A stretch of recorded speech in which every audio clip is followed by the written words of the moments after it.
Welcome back to the channel.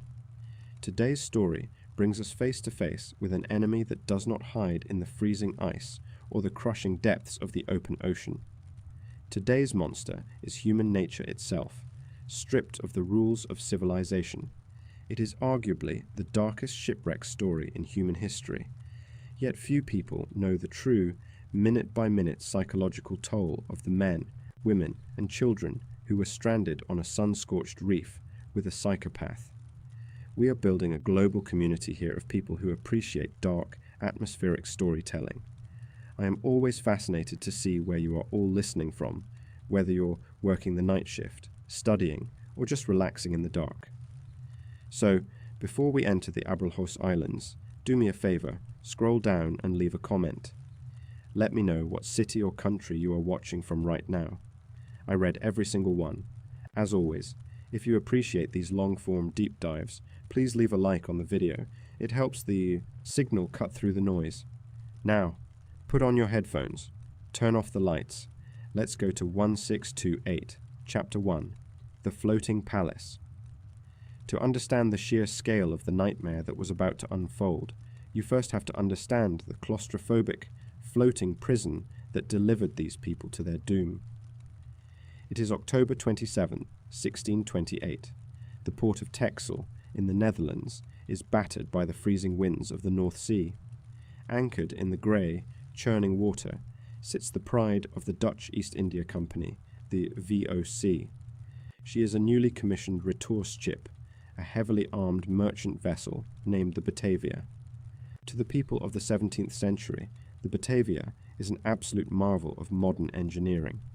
She is a floating palace of carved oak, towering masts, and billowing canvas, stretching nearly 160 feet from bow to stern. She is a symbol of unimaginable wealth and corporate power during the Dutch Golden Age. But beneath her beautiful exterior, she is a powder keg. The ship is essentially a massive wooden vault. Deep in her lower holds, beneath the waterline, sit 12 heavy oak chests bound in thick iron straps. Inside these chests are roughly 250,000 silver guilders, an absolute fortune designed to buy spices, silks, and power in the East Indies. Alongside the silver are crates of valuable antiquities, fine art, and building materials. But it is the human cargo that makes the Batavia a psychological pressure cooker.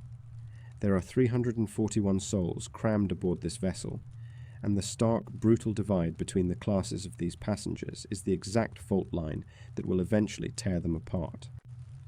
In the stern of the ship, elevated above the squalor, sits the great cabin.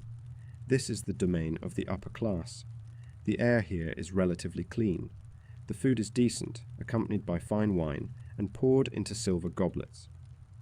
Here resides the ship's commander, Francisco Pelsayert.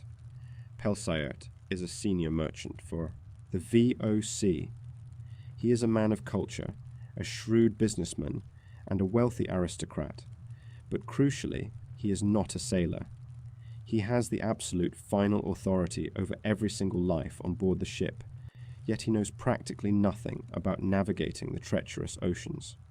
Worse still, Pelsayert is physically fragile.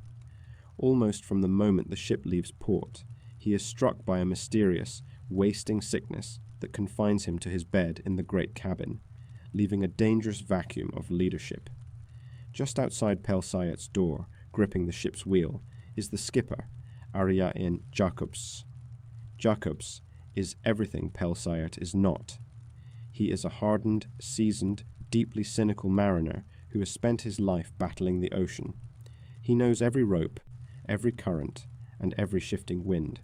Yet, despite his critical skills, he is legally subservient to the wealthy, bedridden merchant in the cabin behind him.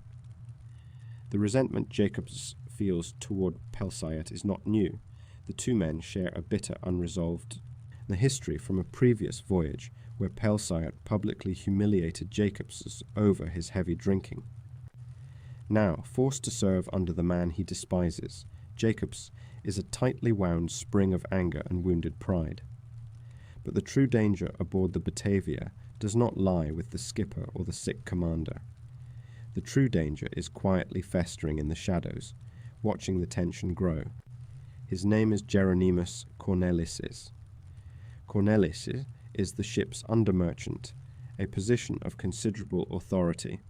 On the surface, he is an impeccably dressed, dangerously charismatic and highly intelligent man.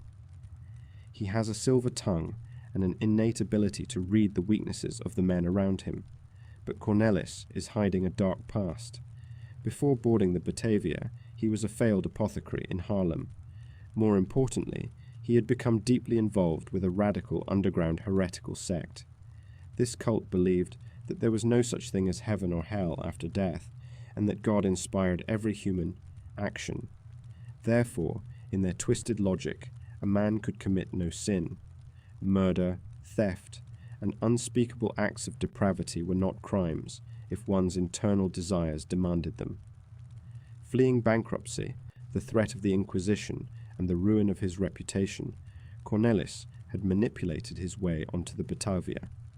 He is a high-functioning sociopath trapped in a wooden box with 300 people, heading to the edge of the known world. Beneath the feet of these officers, the nightmare of the lower decks begins. Descending into the gun deck and the orlop deck is like descending into a sensory hell. Here, the remaining 300 people are crammed into a dark, suffocating space barely 5 feet high. They are a desperate mix of rough soldiers, illiterate sailors, poor families seeking a new life in the colonies, and the ship's livestock. Pigs, sheep, and chickens are penned right alongside the sleeping hammocks of the crew.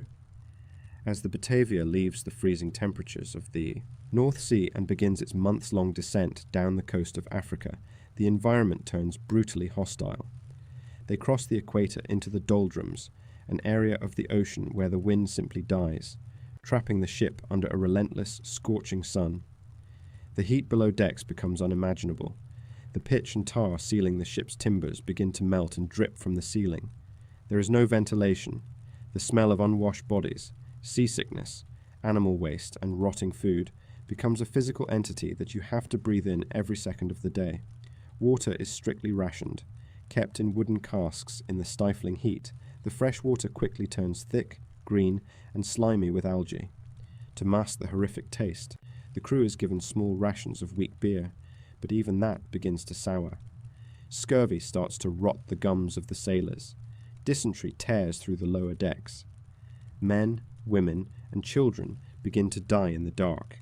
The sound of a canvas shroud slipping over the wooden rail and splashing into the deep ocean becomes a weekly, and then daily occurrence. The psychological toll of this existence cannot be overstated. The men below decks are brutalized by the harsh discipline of the VOC, eating salted meat crawling with weevils, while they know that just a few feet above them, the commander lies in a comfortable bed, guarding chests filled with enough silver to buy small countries. The atmosphere is thick with misery, exhaustion, and a growing dangerous desperation. In this suffocating environment of heat and hatred, Geronimus Cornelis goes to work. He recognizes the burning resentment in Skipper Jacobs's. While Pelsiart lies sweating with fever in the great cabin, Cornelis begins spending his evenings with Jacobs. He slowly, masterfully pours poison into the skipper's ear. He strokes Jacobs's ego, reminding him that he is the true master of the vessel, that Pelsiart is a weak, unworthy aristocrat hoarding wealth that belongs to the men who actually bleed for it. Through quiet whispers in the humid darkness, a terrifying idea begins to take shape between the heretic and the angry sailor. What if they simply took the ship? What if they threw Pelsiart overboard, seized the 250,000 guilders, and sailed to a safe harbour to live out their days as kings? They begin to subtly recruit the most violent and desperate soldiers from the lower decks, men who have been beaten down by the voyage and have absolutely nothing to lose. The whisper of mutiny spreads like a virus through the humid, foul-smelling bowels of the ship. They plan to wait for the perfect moment, heavily arm themselves, storm the great cabin, and slaughter anyone loyal to the commander. But as the Batavia rounds the Cape of Good Hope, and enters the vast, uncharted expanse of the Indian Ocean, a violent storm descends upon the VOC fleet. The sky turns black, the seas rise like mountains, and when the weather finally clears, the Batavia is completely alone. She has been separated from her escort ships. They are sailing through a void, thousands of miles from any port, surrounded by an endless expanse of dark water. The isolation is total. Inside the ship, the mutineers are quietly sharpening their blades, waiting for Geronimus Cornelis to give the signal. The tension is stretched to the absolute breaking point. A slaughter is imminent, but the ocean has other plans. Because in the dead of night, in waters completely unmapped by human charts, the Batavia is sailing blindly toward a razor-sharp wall of coral hidden just beneath the black waves. The true horror has not yet begun. Chapter 2. The Whisper of Mutiny. The open ocean is a psychological amplifier. It takes whatever is buried deep inside a person's mind and magnifies it until it becomes the only thing they can see. For the 341 souls trapped aboard the Batavia, the ocean was amplifying misery, class resentment, and a creeping, suffocating dread. By the time the ship reached the Atlantic doldrums, that dead zone near the equator where the trade winds simply ceased to exist, the Batavia had transformed from a symbol of Dutch power into a floating purgatory. The ship sat motionless on a sea of glass for weeks.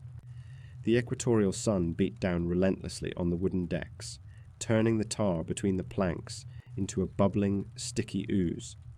Below decks, in the cramped, airless holds where the soldiers, common sailors, and poor families were packed together like livestock, the temperature reached unimaginable heights. To survive down there was to endure a continuous assault on the senses. The air was thick with the stench of unwashed bodies, rotting provisions, and the livestock penned directly alongside the sleeping hammocks. Men lay sweating in the dark, their gums swelling and blackening with the early stages of scurvy. Fresh water had become a luxury. The wooden casks in the hold had bred thick green algae, turning the drinking water into a foul-smelling sludge that the crew had to strain through their teeth. But it wasn't just the physical environment that was breaking these men.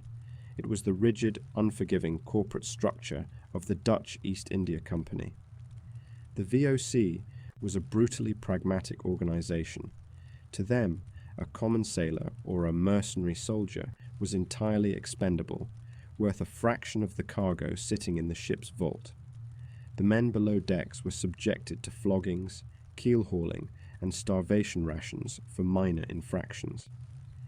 They were living in a state of absolute deprivation, entirely aware that just a few feet above them, separated only by a few inches of carved oak, sat a fortune in silver guilders.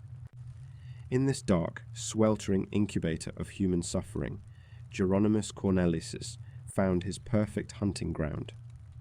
Cornelis, the ship's under-merchant, was a master of the human mind. He understood that true control over others does not come from physical force. It comes from providing a justification for the dark things men already want to do. Before fleeing his ruined life in Haarlem, Cornelis had absorbed the teachings of a radical underground sect that believed in absolute moral liberation. According to his twisted philosophy, all human impulses were divine. Therefore, if a man desired wealth, power, or violence, it was a biological imperative to take it. To deny those dark impulses was the true sin. In Cornelis's mind, the concepts of heaven, hell, and morality were fictions invented to keep weak men subservient. He was a high-functioning psychopath, and he was patient. He did not immediately go to the desperate men in the lower decks. He started at the top. He needed the ship itself, which meant he needed the man who knew how to sail it. He needed skipper Ariane Jacobs. The skipper was already a man consumed by bitterness. A veteran of the sea, Jacobs possessed the vital hard-earned knowledge required to navigate the treacherous global oceans. Yet, under the rigid hierarchy of the VOC, he was nothing more than a glorified chauffeur to Commander Francisco Pelsayert, a wealthy aristocratic merchant who knew nothing of the sea, and who currently lay bedridden in the great cabin, with a mysterious fever. The animosity between the skipper and the commander was not a secret. It was a festering wound left over from a previous voyage to India, where Pelsayat had publicly berated and humiliated Jacobs for his drunken, insubordinate behavior. Jacobs had never forgiven him. He hated Pelsayat's wealth, his aristocratic airs, and the fact that he held the power of life and death over a crew he fundamentally did not understand. Cornelis saw this burning resentment and began to fan it into a raging fire. Night after night, under the blanket of the suffocating equatorial heat, Cornelis would join Jacobs on the quarterdeck. The two men would stand beneath the massive, unmoving canvas sails, staring out into the black water, and Cornelis would speak. His voice was a slow, hypnotic drip of poison. He validated the skipper's anger. He whispered that Jacobs was the true master of the Batavia, that it was an offence against nature for a hardened mariner to bow to a weak, sickly merchant. He slowly shifted the conversation from past grievances to future possibilities. He painted a picture of a life free from the iron grip of the VOC, a life of absolute freedom, funded by the 250,000 silver guilders locked in the hold below them. All they had to do was take what was rightfully theirs. Once Jacob Sears was fully seduced by the idea of mutiny, the plan began to take a terrifying, concrete shape. They realized they could not take the ship alone. They needed muscle. They needed men capable of extreme violence who would not hesitate when the order was given to slaughter the officers and soldiers loyal to the commander. Cornelis and Jacobses descended into the stifling darkness of the lower decks to recruit their foot soldiers. They moved quietly among the hammocks, seeking out the most aggressive, disillusioned, and violent men on board. They found willing accomplices in men like Jan Hendrikses, a brutal soldier who would later become one of Cornelis's most terrifying enforcers, and young cadets who were easily manipulated by the promise of unfathomable wealth. The conspiracy grew like a shadow in the belly of the ship. Soon, dozens of men had sworn an oath of blood and secrecy to the mutiny. They began to quietly hoard weapons, moving muskets, pikes, and heavy cutlasses into hidden compartments near their sleeping quarters. They developed signals and codes. The psychological shift among these men was profound. They no longer viewed themselves as poor servants of a massive corporation. They viewed themselves as predators, waiting for the cage to open. But overthrowing a massive, heavily armed merchant vessel requires precision. They couldn't simply start killing in the dark. If the loyal soldiers on board rallied around Commander Pelsart, it would result in a bloody, protracted war across the decks of the ship, risking the vessel itself. They needed a catalyst. They needed a moment of absolute chaos that would draw Pelsart out of his fortified cabin and allow the mutineers to strike with overwhelming force. Cornelis and Jacobs devised a chillingly calculated plot. They would force the commander's hand. Under the cover of darkness, a group of masked mutineers ambushed a prominent high-status female passenger as she walked the decks. It was a targeted, brutal act of intimidation and cruelty, designed specifically to cause an uproar. The mutineers believed that the assault would outrage the upper-class passengers, forcing Pelsayart to emerge from his sickbed and order the arrest of the crewmen responsible. The moment Pelsayart ordered his loyal men to arrest the suspects, Jacobus and Cornelis would use the resulting chaos to claim the commander was inciting violence against the crew. They would trigger a riot, slaughter the loyalists in the confusion, and throw Pelsayart into the ocean.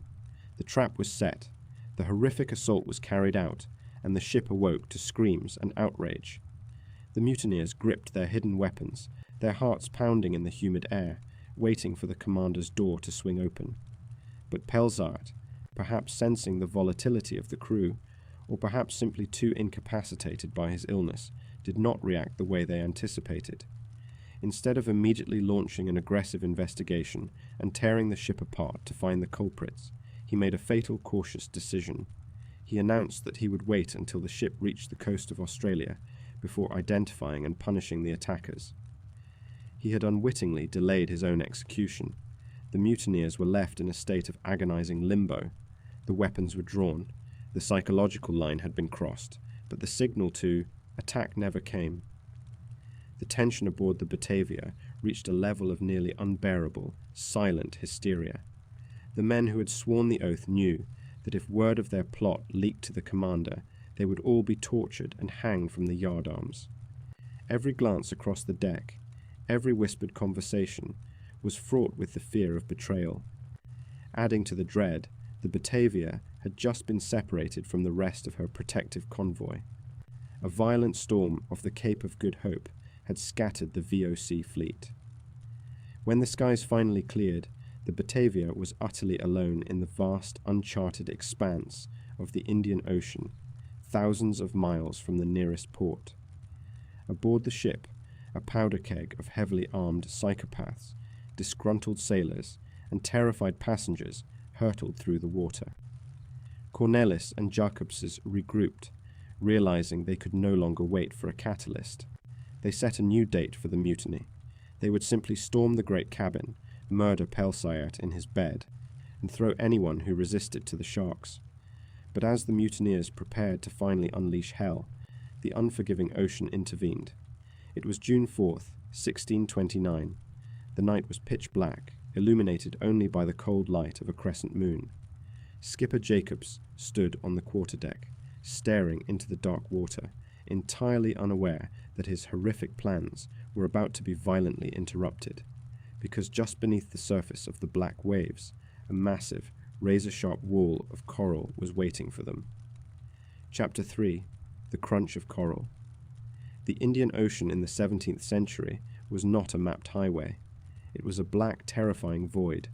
To sail it at night was to hurl a wooden box through absolute darkness, trusting solely in rudimentary instruments, the stars, and the instincts of the men on watch. On the night of June 4th, 1629, the Batavia was essentially flying blind. Skipper Ariane Jacobs stood on the quarterdeck. The air was bitterly cold, a stark contrast to the suffocating heat of the doldrums they had suffered through weeks prior. The sky was overcast, heavily obscuring the stars, leaving only the thin pale sliver of a crescent moon to cast a weak ghostly light across the water. A stiff breeze filled the massive canvas sails, driving the ship forward at a brisk, steady pace. Down in the bowels of the ship, the mutineers were likely awake in the dark, their hands resting on hidden blades, their minds racing with the anticipation of the slaughter they had planned. Up in the great cabin, Commander Francisco Pelsaya lay in a feverish, restless sleep, completely unaware that his life was about to be saved, and simultaneously doomed, by a catastrophic navigational error. At the bow of the ship, the lookout strained his eyes against the darkness. Ahead, the black water seemed to be changing texture. There was a faint, luminous white line stretching across the horizon. In the pale moonlight, the lookout made a fatal misjudgment. He assumed the white crests were simply moonlight reflecting off the tops of regular ocean swells. He did not sound the alarm. He did not scream for the helmsman to turn the wheel. He simply watched as the Batavia sailed at full speed directly into a jagged, submerged mountain range of coral. The impact was not a sudden, clean stop. It was a prolonged, deafening, catastrophic violence. The 160-foot oak hull of the Batavia slammed into the outer edge of Morning Reef. The sound of 1,000 massive wooden timbers shrieking, splintering, and tearing apart all at once echoed into the night. It sounded as though the ship were being fed into a massive, unseen grinding machine. Below decks, the nightmare was absolute. The violent deceleration threw 300 sleeping men, women, and children from their hammocks. They smashed into wooden bulkheads, iron cannons, and each other. In the pitch blackness, pure pandemonium erupted. The ship ground further onto the razor-sharp coral, the reef acting like a massive stone, saw slicing through the belly of the vessel. Seawater, freezing and absolute, began to violently geyser up through the shattered floorboards of the lower holds.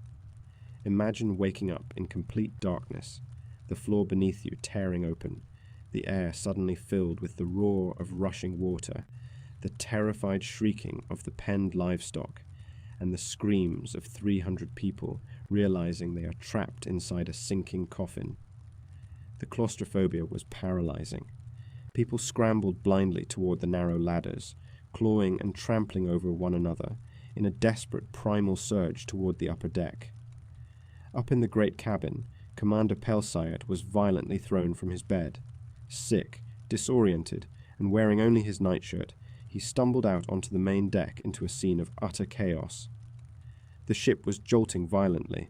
Every time a massive ocean swell rolled in, it lifted the 300-ton Batavia up and slammed her back down onto the coral with bone-jarring force. Pelsayat found Skipper Jacobsen frantically barking orders in the dark. The commander demanded to know what had happened, where they were, and how this catastrophic failure had occurred. Jacobsen, his face pale in the moonlight, admitted that they were on a reef. He claimed he thought the white water was moonlight. Pelsayat looked out into the blackness. He asked Jacobsen what land this was. Jacobsen had no idea. According to his charts, there should have been nothing but open ocean for hundreds of miles. The immediate priority was the survival of the ship. In a desperate attempt to lighten the vessel and float her off the coral, Jacobsen ordered the crew to start throwing the massive iron cannons overboard. He ordered the mainmast to be cut down. Men hacked frantically at the thick rigging with axes. With a terrifying groan, the towering oak mast snapped and crashed into the violently churning sea, tangling the ship in a web of ropes and canvas. But it was no use. The tide was falling, and the Batavia was pinned. Every wave that struck her stern pushed her further up onto the jagged reef, driving the coral deeper into her holds. The rudder was violently ripped from its iron hinges, leaving the ship completely paralyzed. The mutiny was entirely forgotten. The carefully laid plans, the secret oaths, the hidden weapons, all of it dissolved instantly in the face of the brutal, indifferent power of the ocean. The men who had been plotting to slaughter the officers were now bailing water shoulder to shoulder with them, driven entirely by the animal instinct to survive the night. As the hours dragged on, the freezing water continued to rise in the lower decks. Those who could not make it up the ladders, the injured, the sick, and those trapped behind collapsed bulkheads, drowned in the dark. Their screams were drowned out by the roar of the surf and the relentless, agonizing groaning of the dying ship. Finally, agonizingly, the sun began to rise as the first grey. Light of dawn crept over the horizon on June 4th. The survivors clinging to the slanted, shattered deck of the Batavia finally saw their surroundings, and the sight broke whatever hope they had left. They were not near the mainland of Australia. They were not near a lush tropical island. They had crashed onto the Houtman Abrolhos, an archipelago of tiny, flat, desolate coral cays. There were no trees. There was no vegetation. There were no mountains to catch rain. It was nothing but blinding white coral, coarse sand, and scrub brush, barely sitting above sea level. It looked like the surface of an alien planet, and between the dying ship and those barren islands lay a terrifying expanse of shallow water, choked with jagged coral heads and violent, churning surf. Pelsayat and Jacobs realized that the Batavia was completely lost. She was breaking apart beneath their feet. The order was given to abandon ship. The crew managed to launch the ship's two small boats, the yawl and the skiff. Thus began a desperate, grueling evacuation. The boats could only carry a fraction of the passengers at a time. The sailors had to row the terrified survivors, weeping women, traumatized children, and shivering men, through the treacherous, chaotic surf, dodging massive ocean swells that threatened to flip the tiny boats and spill them onto the razor-sharp coral below. They ferried the first groups to the nearest strip of land, a tiny desolate speck that would later become known, chillingly, as Batavia's graveyard. As the day wore on, the weather began to deteriorate. The wind howled, and the waves grew larger, violently pounding the remains of the Batavia. The evacuation became slower and vastly more dangerous. By nightfall, roughly 180 people had been ferried to the barren islands, but over 100 people were still trapped on the disintegrating wreck, terrified that the ship would finally shatter in the dark. Among those left behind on the quay, groaning, rotting timber of the Batavia, surrounded by the floating corpses of those who had drowned in the lower decks, was the under-merchant. Geronimus Cornelis was trapped. The architect of the mutiny, the man who believed he was above the laws of God and men, was now forced to huddle in the freezing spray, listening to the ship tear itself apart, waiting for the ocean to take him. On the islands, the survivors sat shivering in the brutal cold. They were soaked to the bone, they were exhausted, they were bleeding, and as they looked around at the desolate, waterless expanse of crushed coral beneath them, a new, far more terrifying realization began to set in. They had survived the shipwreck, but they had absolutely no food. They had no fresh water, and they were stranded completely off the map. The ocean had failed to kill them. Now, the island would try. Chapter 4, Batavia's Graveyard. The rising sun on the morning of June 5th, 1629, did not bring salvation to the survivors of the Batavia. It merely illuminated the sheer inescapable scale of their doom. In the chaotic, pitch-black terror of the night before, as they were being ferried through the violently churning surf, the survivors had believed they were escaping to land. They had imagined the mainland of Terra Australis, or perhaps a lush, tropical island equipped with the basic building blocks of human survival: trees for shelter, animals to hunt, and most importantly, a source of fresh water. But as the grey dawn broke and the harsh light of the morning washed over them, the brutal reality of their sanctuary was revealed. They had not landed on a tropical paradise. They had washed up on the Houtman Abrolhos. The Abrolhos is an archipelago that feels entirely hostile to terrestrial life. It is a sprawling, jagged labyrinth of dead coral cays, sitting just inches above the surface of the Indian Ocean. The island the survivors found themselves huddled upon, a tiny flat speck of crushed shells and limestone that would soon earn the chilling moniker of Batavia's Graveyard, was less than 1,000 feet long. There were no trees, there was no shade, there was absolutely nothing to break the relentless wind or the punishing gaze of the equatorial sun. The ground itself was a weapon. It was composed of razor-sharp shards of dead coral that sliced through leather boots and tore bare feet to shreds.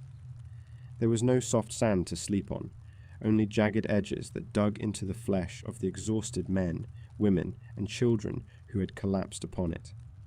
The physical condition of the 180 survivors on this island was a portrait of misery. They had spent the night battered by freezing ocean spray, terrified and violently seasick in the small boats. The heavy woolen 17th century garments worn by the wealthy merchants and their wives were soaked through with seawater, weighing them down like lead. As the sun climbed higher into the cloudless sky, that seawater began to evaporate, leaving behind a thick, suffocating crust of salt that cracked their skin and rubbed their wounds raw. But the cuts, the salt, and the exposure were secondary terrors. Because within hours of the sun rising, the true monster of the Abrolhos made itself known. There was no fresh water on the island. The human body is a fragile, demanding machine. In a harsh, sun-scorched environment, a person will sweat out nearly a gallon of water a day just to regulate their internal temperature. Once that moisture is gone, the biological clock starts ticking loudly. Thirst is not just a physical sensation. It is a psychological downward spiral. By midday, the survivors' mouths were entirely dry. By evening, their tongues began to swell, pressing uncomfortably against the roofs of their mouths. Their saliva turned thick and stringy. Their kidneys, desperate to conserve fluids, slowed to a halt, and a dull, agonizing ache began to spread through their lower backs. In their desperation, some of the survivors attempted to dig into the hard coral with their bare hands, tearing their fingernails and bloodying their knuckles in the vain hope of finding a subterranean spring.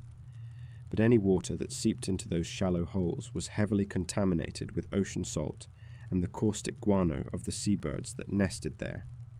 Drinking it only accelerated their dehydration, inducing violent cramps and further stripping the body of vital fluids. People began to drink their own urine, a desperate, horrific measure that provided only fleeting psychological comfort while poisoning their already failing systems. As the survivors on Batavia's graveyard withered under the sun, a completely different, almost apocalyptic scene was playing out just across the shallow, treacherous water. A few hundred yards away, the shattered hull of the Batavia was still hopelessly impaled on Morning Reef. The ship was groaning in agony, her massive oak timbers screaming every time an ocean swell lifted her and slammed her back down onto the jagged coral.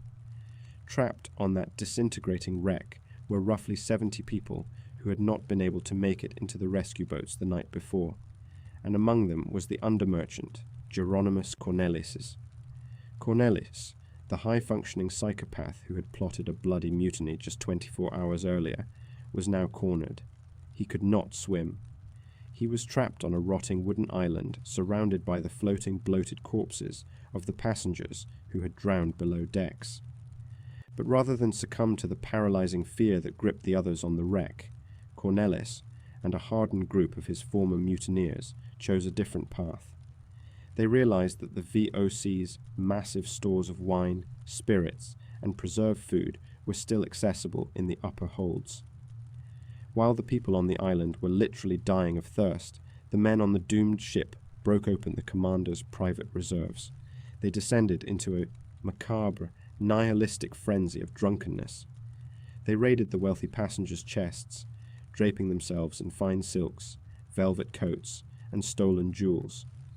They howled into the wind, heavily intoxicated, watching the people on the island slowly cook under the sun. It was a terrifying preview of the complete collapse of morality that Cornelis was about to unleash. Back on the island, the rigid ironclad hierarchy of the Dutch East India Company was rapidly disintegrating. Commander Francisco Pelsayert, the wealthy aristocrat who held absolute legal authority over these people, was proving to be entirely ineffective. Still battling the wasting illness that had plagued him on the voyage, Pelsayert was weak, exhausted, and fundamentally unsuited for survival in the wilderness. His authority rested entirely on the wealth in his cabin and the power of a corporation that was now thousands of miles away. Here, on a desolate rock in the middle of a blank map, his title meant absolutely nothing. The starving, terrified soldiers and sailors no longer saw a commander. They saw a sick, frail man who had no answers and no water. The skipper, Ariane Jacobses, was faring slightly better, but his mind was consumed by a different terror. As a mariner, he understood the geometry of their situation better than anyone. He knew they were impossibly far off the established trade routes. He knew that no passing ship would ever spot them on these low-lying reefs. The Batavia was expected to arrive in Java months from now. When she didn't, the VOC would simply assume she had been lost in a storm, swallowed by the Indian Ocean like so many ships before her. No rescue party was coming. They were entirely on their own. As the second day on the island bled into the third, the horrific reality of dying of thirst took hold. People began to hallucinate. The wailing of children echoed across the barren coral, a sound that slowly faded into weak, agonizing whimpers as their bodies ran out of tears. The elderly and the sick were the first to go. Their bodies, dehydrated and broken by the elements, simply gave out. Shallow graves were scraped into the loose coral, but there was no energy left for elaborate funerals. The survivors were forced to sit next to the decaying bodies of their friends and family members, staring out at the unforgiving horizon. Pelsayert and Jacobs, huddled together under a makeshift canvas tent, realized that the entire camp was only days away from total extermination. The two small boats, the yawl and the skiff, were anchored in the shallows. They were the only functioning vessels left in the world for these people. A dark, desperate whisper began to circulate between the commander, the skipper, and the few senior officers. To stay on Batavia's graveyard was to accept a slow, agonizing death by dehydration. But the boats were too small to hold everyone. They could not ferry 180 people across the open ocean. If they took the boats and left to search the nearby islands for water, they would be leaving the vast majority of the survivors completely defenseless and without a means of escape. But as Pelsayat watched his people slowly dying on the sun-baked coral, the terrifying mathematics of survival became clear. The commander of the Batavia was preparing to make a decision that would cement his legacy in infamy, and inadvertently hand the keys to an absolute slaughter over to the psychopath waiting patiently on the sinking ship. Chapter 5. Abandoned. The human mind possesses a terrifying capacity for denial. Even when faced with the most insurmountable apocalyptic odds, the brain will desperately cling to the thinnest thread of hope. For the 180 survivors huddled on the jagged sun-bleached coral of Batavia's graveyard, that thread of hope was entirely tied to the two small wooden boats anchored in the shallow surf, the yawl and the skiff. It was the second week of June, 1629. The situation on the tiny coral cay had devolved into a living nightmare. The Abrolhos Islands are a geographical anomaly, a place where the Indian Ocean seems to actively reject the presence of human life. There was no soil, only a deep shifting bed of razor-sharp crushed limestone and dead coral that offered no comfort and no shelter.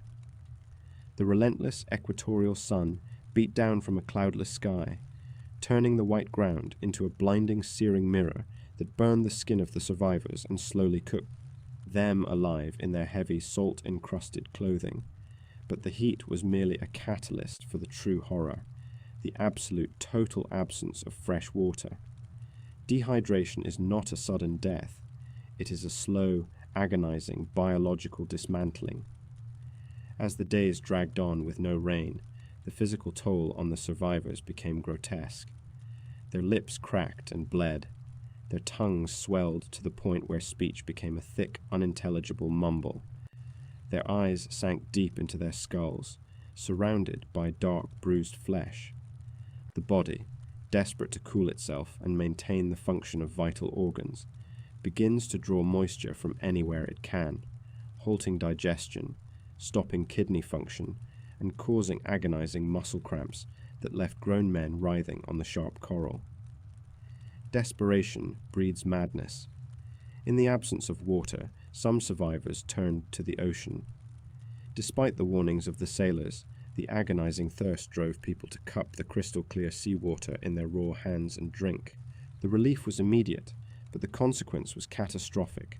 The heavy concentration of salt forced the body's cells to rapidly expel their remaining water to dilute the sodium, drastically accelerating the dehydration process and inducing severe, debilitating diarrhea that further stripped the body of fluids.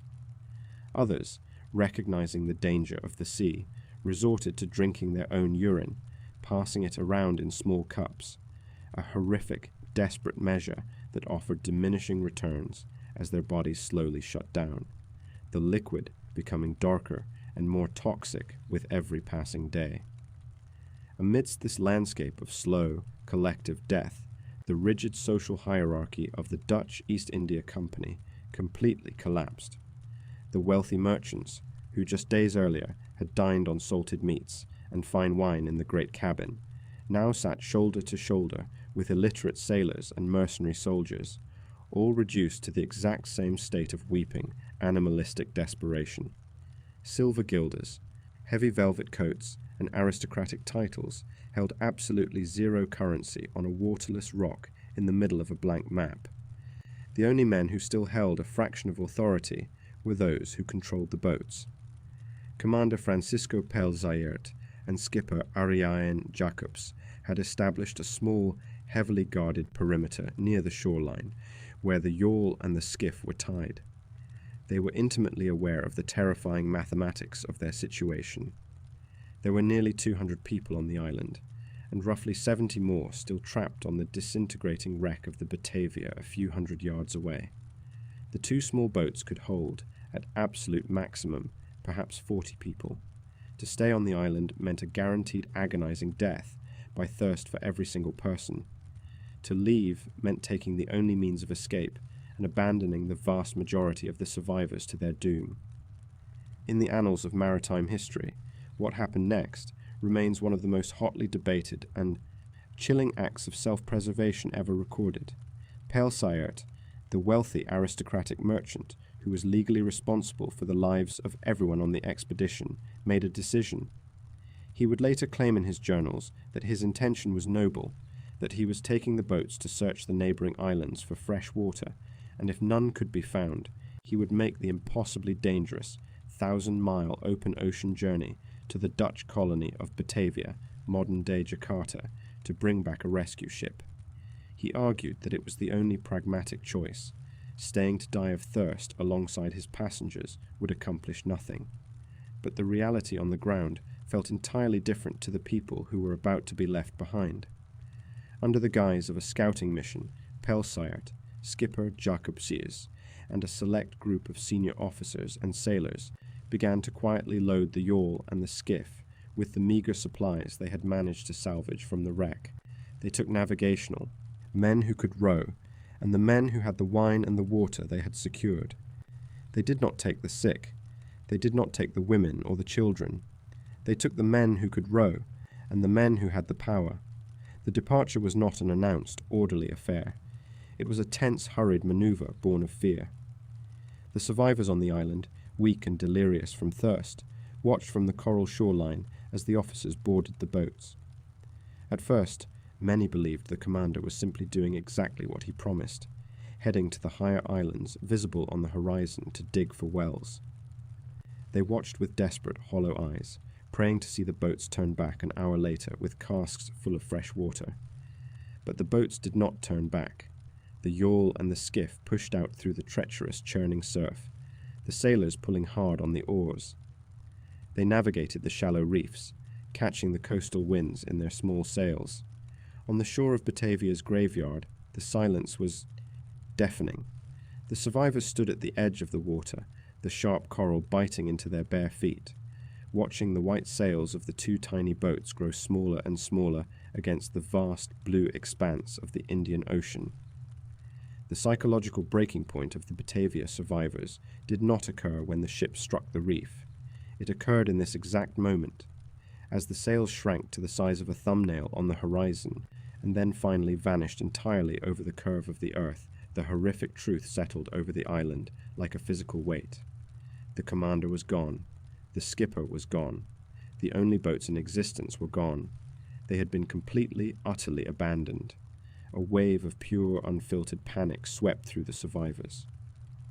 The realization that they had been left to die on a sun-scorched rock thousands of miles from human civilization shattered whatever fragile psychological defenses they had left. The wailing of women and the terrified cries of children echoed. Across the desolate reef, a haunting chorus of despair that was swallowed entirely by the indifferent roar of the ocean. Men collapsed into the coarse sand, tearing at their hair and weeping uncontrollably. The thin veneer of civilization, which had been stretched to its absolute limit by the heat and the thirst, finally snapped. In the absence of Pelsaert, a terrifying vacuum of power opened up on the island. There were no laws anymore. There was no company protocol. There were no magistrates, no guards, and no consequences. There was only a desperate, starving mob of nearly 200 people realizing that they were entirely alone at the end of the world. But they were not entirely alone. While the drama of the abandonment played out on the island, the ocean had one final violent act to perform. For 8 days, the shattered remains of the Batavia had somehow managed to cling to the jagged edge of Morning Reef. Roughly 70 people had remained trapped on the rotting wooden carcass, terrified of the violent surf, and entirely cut off from the survivors on the island. Among them was Geronimus Cornelis, the under-merchant and architect of the aborted mutiny. Cornelis had spent those 8 days trapped in a macabre, nihilistic purgatory. Unable to swim, he was confined to the slanting, groaning decks of the ship, surrounded by the bloated, floating corpses of those who had drowned below decks.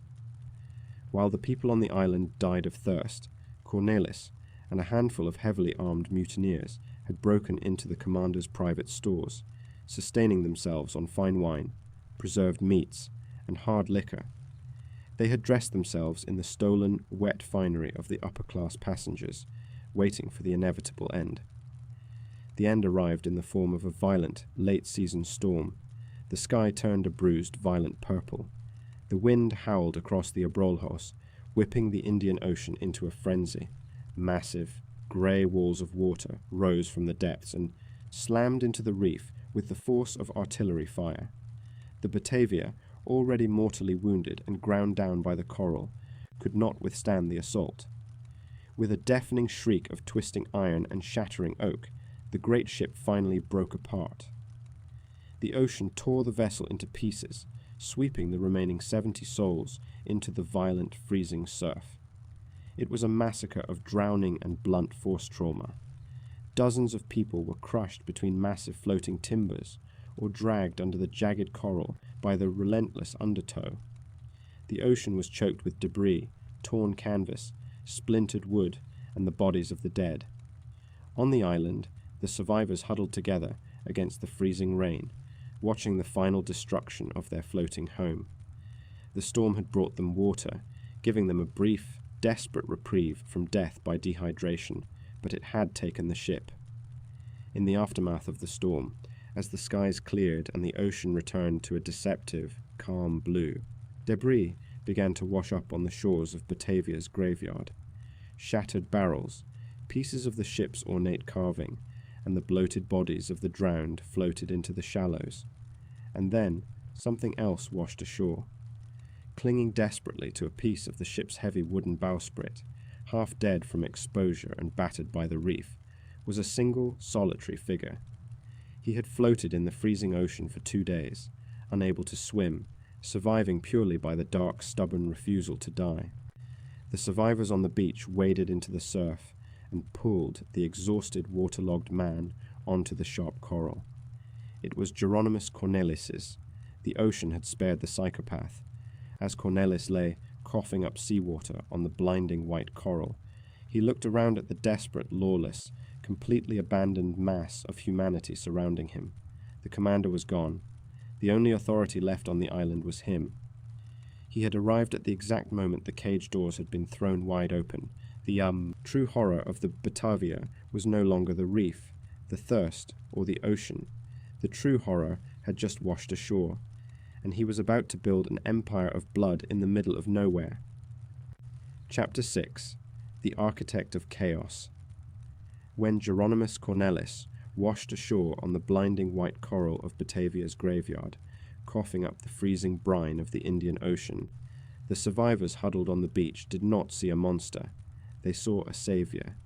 Human beings are creatures of structure. When we are stripped of our homes, our routines, and our safety, we instinctively look for a hierarchy to cling to. For over a week, the 180 men, women, and children on the island had been completely leaderless. Commander Pelsayat had abandoned them in the only boats. The skipper was gone. The rigid ironclad rules of the Dutch East India Company had dissolved into a chaotic, terrifying anarchy fueled by dehydration and exposure. They were a starving, desperate mob waiting for the end of the world. And then, as if delivered by Providence, the senior under-merchant of the Batavia dragged himself from the surf. Cornelis was legally the highest-ranking VOC official left in the Abrolhos. To the terrified soldiers, the weeping families, and the exhausted sailors, his survival felt like the first spark of hope in a timeline of unrelenting misery. They rushed to the shoreline, wrapping him in salvaged blankets, offering him what meager drops of tainted water they had managed to scrape from the coral. They looked at him with hollow, sunken eyes, waiting for orders. They were begging for someone to take the horrific weight of survival off their shoulders. Cornelis looked back at them, analyzing their desperation not with empathy, but with the cold, calculating precision of a predator, realizing it has just been locked in a cage with a flock of wounded sheep. He had survived the shipwreck. He had survived the freezing ocean. And now, by a stroke of dark, unbelievable luck, the commander who possessed the power to hang him for his planned mutiny had vanished over the horizon. There were no magistrates here. There were no executioners. There was only a jagged rock, a desperate population, and him. The psychological shift inside Geronimus Cornelis was absolute. He was no longer a failed apothecary fleeing bankruptcy. He was a king arriving in his new kingdom, but a psychopath understands that you cannot simply declare yourself a tyrant. Power must be built slowly. It must be disguised as necessity. In his first few days on the island, Cornelis played the role of the benevolent administrator perfectly. He utilized the ingrained corporate conditioning of the VOC to establish an illusion of order. He reminded the survivors that they were still employees and subjects of the company, and as the senior merchant, it was his sworn duty to protect them and the company's salvaged assets.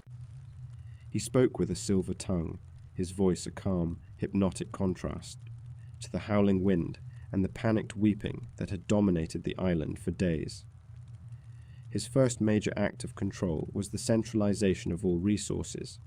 Over the past week, pieces of the Batavia had washed ashore, including a few precious barrels of fresh water, casks of wine, wheels of heavily salted cheese, and waterlogged biscuits. Previously, the survivors had scrambled for these items in a chaotic, desperate free-for-all. Cornelis put an end to it. He declared that all food, water, and salvaged goods were the legal property of the VOC and must be guarded for the collective good. He ordered the construction of a large, makeshift tent near the center of the tiny island, built from salvaged canvas sails and shattered timber. This became the storehouse. All provisions were moved inside. To guard it, he didn't choose the strongest or most honorable men. He quietly selected the very men who had sworn the blood oath of mutiny with him in the dark holds of the ship weeks prior. Men like Jan Hendrikses, a violent, brutish soldier, and Wouter Loos, a man of profound cruelty. With one stroke of administrative genius, Cornelis had taken absolute control of the island's most critical lifeline. On a sun-scorched reef where dehydration was a daily reality, whoever controlled the water controlled reality itself. His second act was far more insidious: disarmament. In a survival situation, a terrified populace is a dangerous populace. There were dozens of hardened mercenary soldiers on the island, men trained in violence who still possessed their heavy steel swords, pikes, and a few salvaged muskets. Cornelis knew that if he was going to exert total dominance, he had to remove their teeth. He called a council of the survivors. Standing before the desperate crowd, he spun a masterful narrative of paranoia. He claimed that the meager supplies in the storehouse were barely enough to keep them alive. He warned that starvation would soon drive men to madness, and that if weapons were left in the hands of the general population, it was only a matter of time before a riot broke out, and they slaughtered one another for a cup of water. For their own safety, he argued, all weapons had to be surrendered to the leadership. It was a brilliant, terrifying manipulation. The survivors, desperate for order and terrified of the anarchy they had witnessed in the days before his arrival, willingly handed over their only means of defense. The swords, the pikes, and the gunpowder were locked away in the command tent, guarded by Cornelis's loyalists. The trap had clicked shut, and the survivors didn't even realize they were caught. With the food secured and the population disarmed, Cornelis began to fundamentally alter the psychological landscape of Batavia's graveyard. He moved into the main tent, isolating himself from the squalor, the sickness, and the dying out on the open coral. He dissolved the existing council of officers and replaced them with a council of the mutineers, a hand-picked group of loyalists who recognized that their own survival was tied entirely to keeping Cornelis in power. To cement this new, terrifying hierarchy, Cornelis utilized a bizarre and macabre psychological weapon, theatricality. Among the wreckage that had washed ashore were the heavy iron-bound chests belonging to the VOC and the wealthy passengers.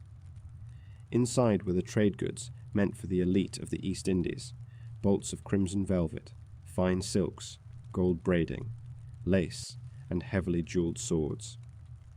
While the general population outside the tent wasted away in the sun, their salt-encrusted clothes rotting off their backs, Cornelis and his council opened the chests. They dressed themselves in the opulent stolen finery of the dead. When Cornelis emerged from the tent to address the survivors, the visual contrast was jarring, surreal, and deeply intimidating. He stood on a barren, dead reef in the middle of nowhere, wrapped in crimson, velvet and gold, his hair oiled, a jewelled rapier at his hip. His loyalists flanked him in equally extravagant, mismatched aristocratic clothing. It was a court of madmen, a twisted, nightmare parody of civilization. This wardrobe was not just vanity. It was a calculated display of absolute, untouchable power. It sent a clear, unspoken message to the starving wretches on the beach. We are not like you. We are not bound by your suffering. We are the masters of this island. Inside the tent, surrounded by his heavily armed, velvet-clad guards, Cornelis began to slowly poison the minds of his followers. He had to ensure that when the killing started, his men would not hesitate. He reintroduced the dark, heretical philosophy he had fled Haarlem for. He told his council that the laws of Europe no longer applied here. They were off the map. Commander Pelsiat was dead or gone forever. He argued that human beings were fundamentally animals, and that the only true law was the law of survival. But he went further, twisting theology to remove the ultimate barrier of human conscience, guilt.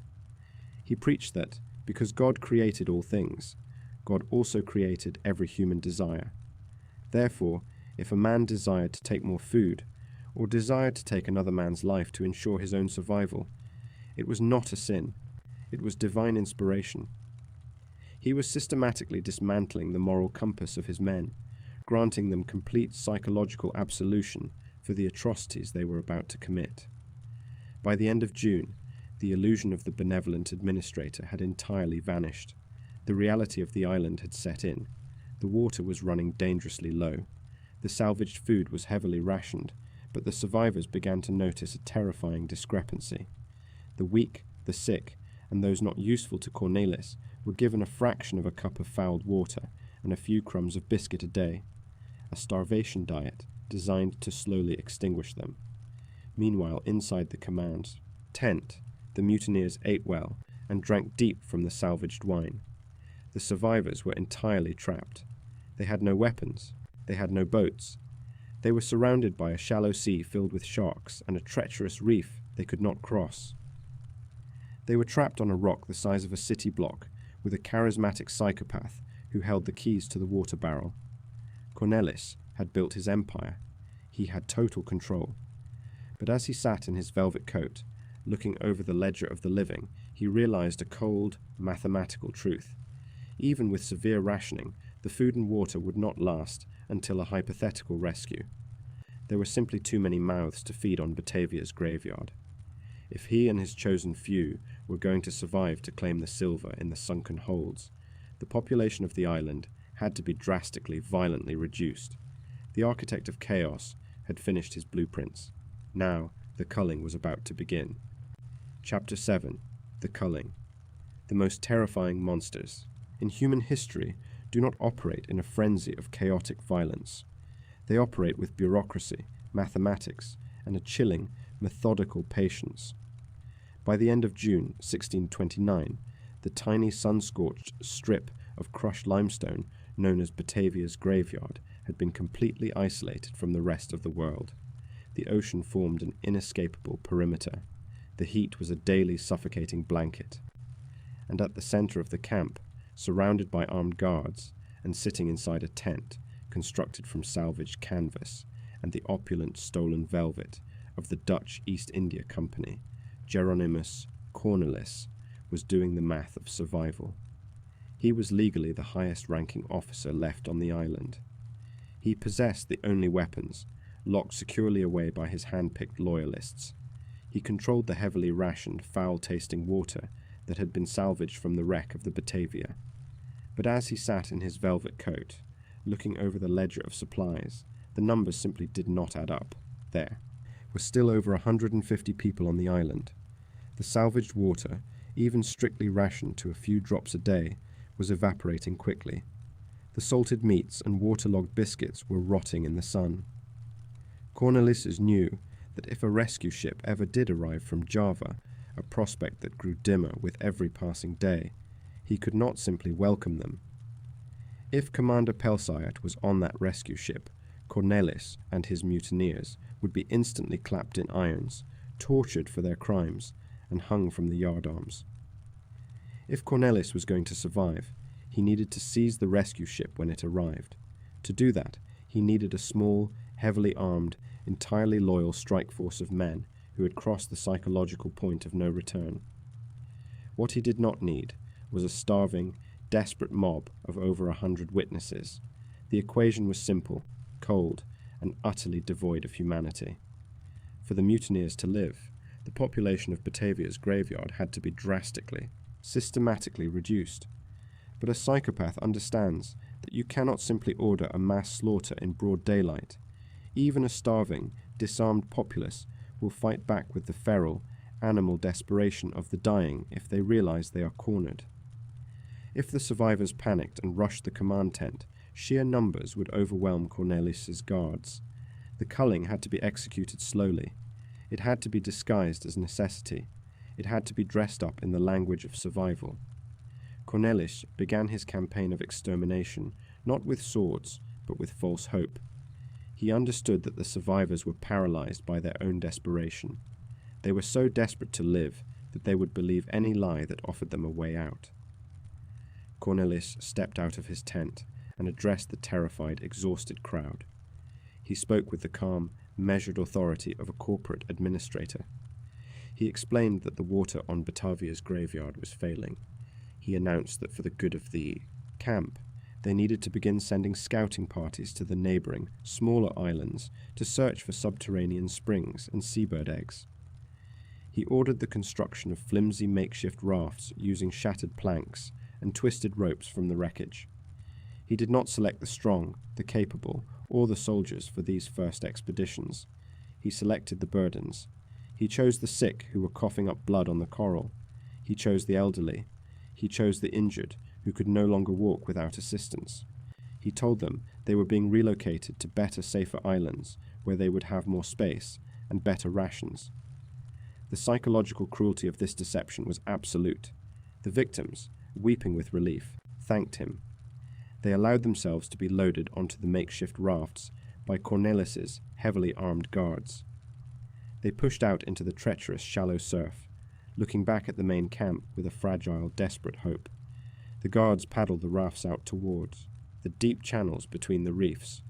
Once they were far enough away from the island that the screams would be swallowed by the roar of the ocean, the deception ended. The guards simply pushed the sick and the weak into the water. Those who tried to cling to the wooden planks were violently forced under.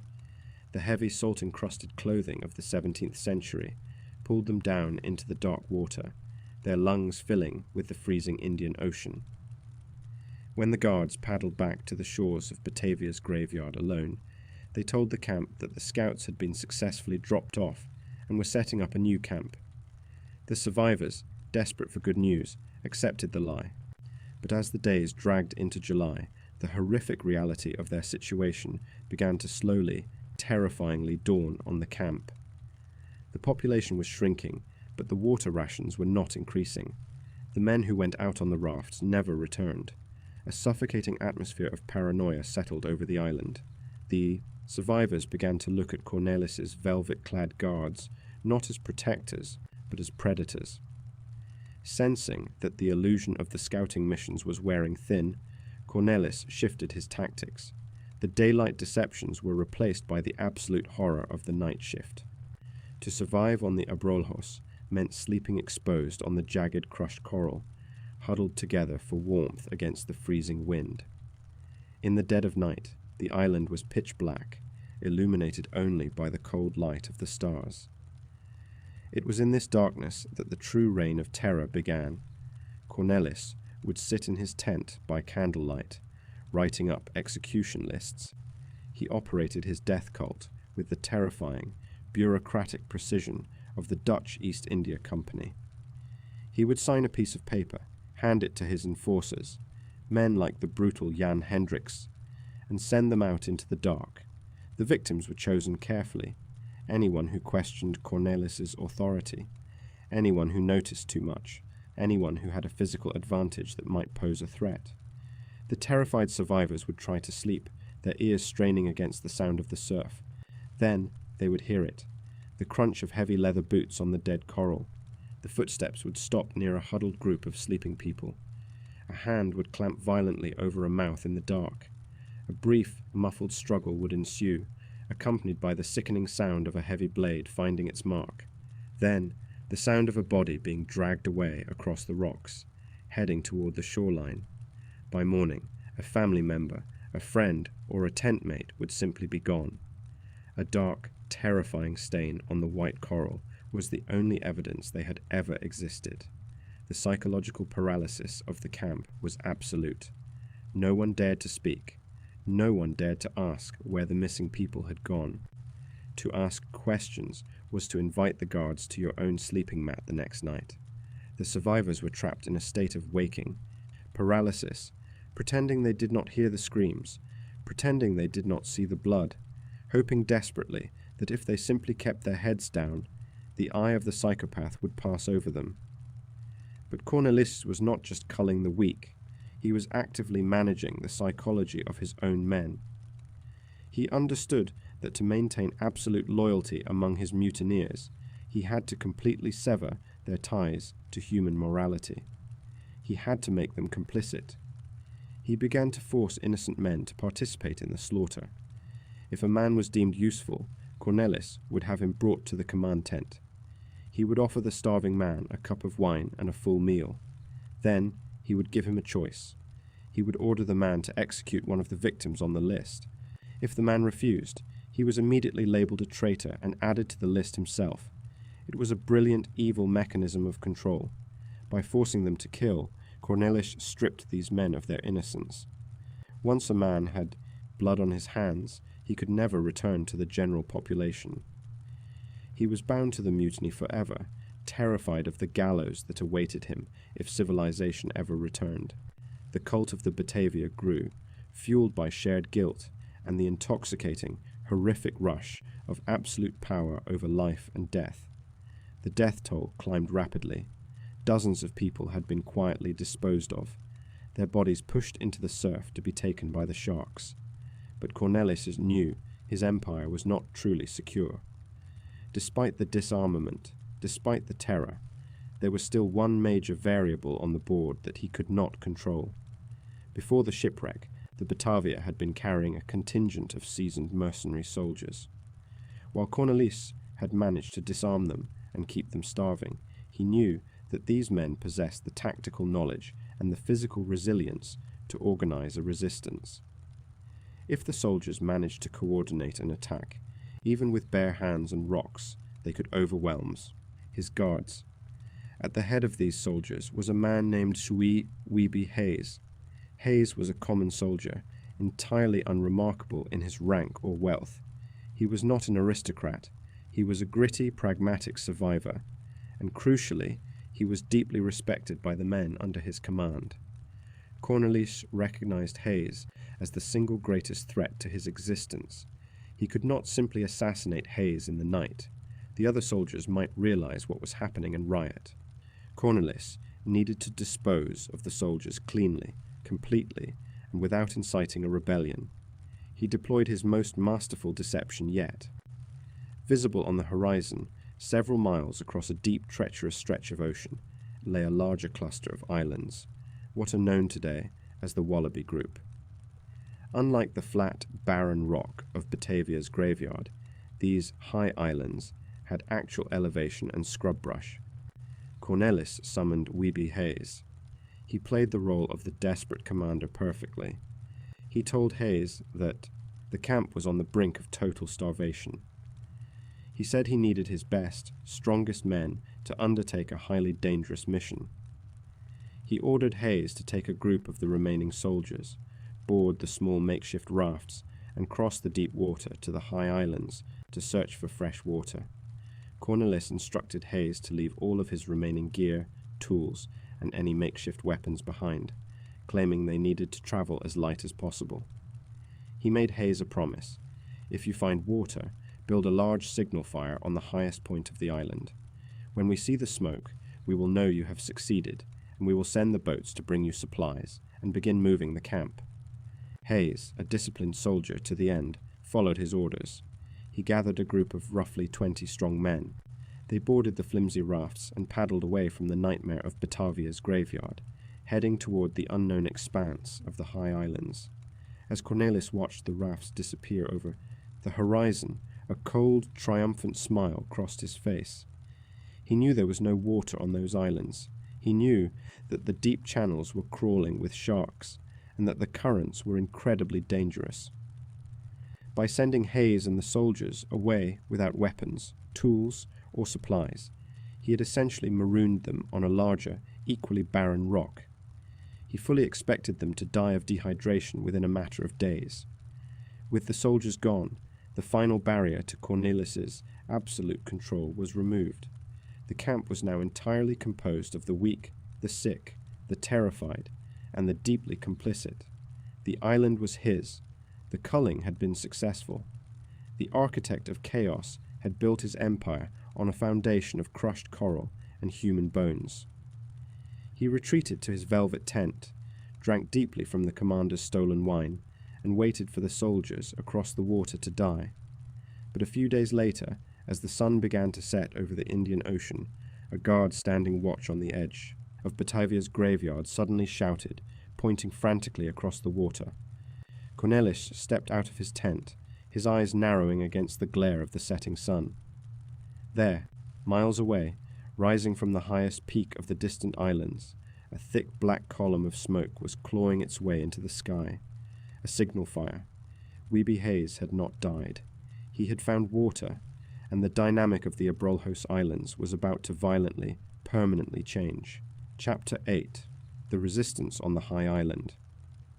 The Indian Ocean does not care about the affairs of men. It does not care about mutiny or silver guilders, or the desperate gasping prayers of the dying. It is a vast, indifferent void.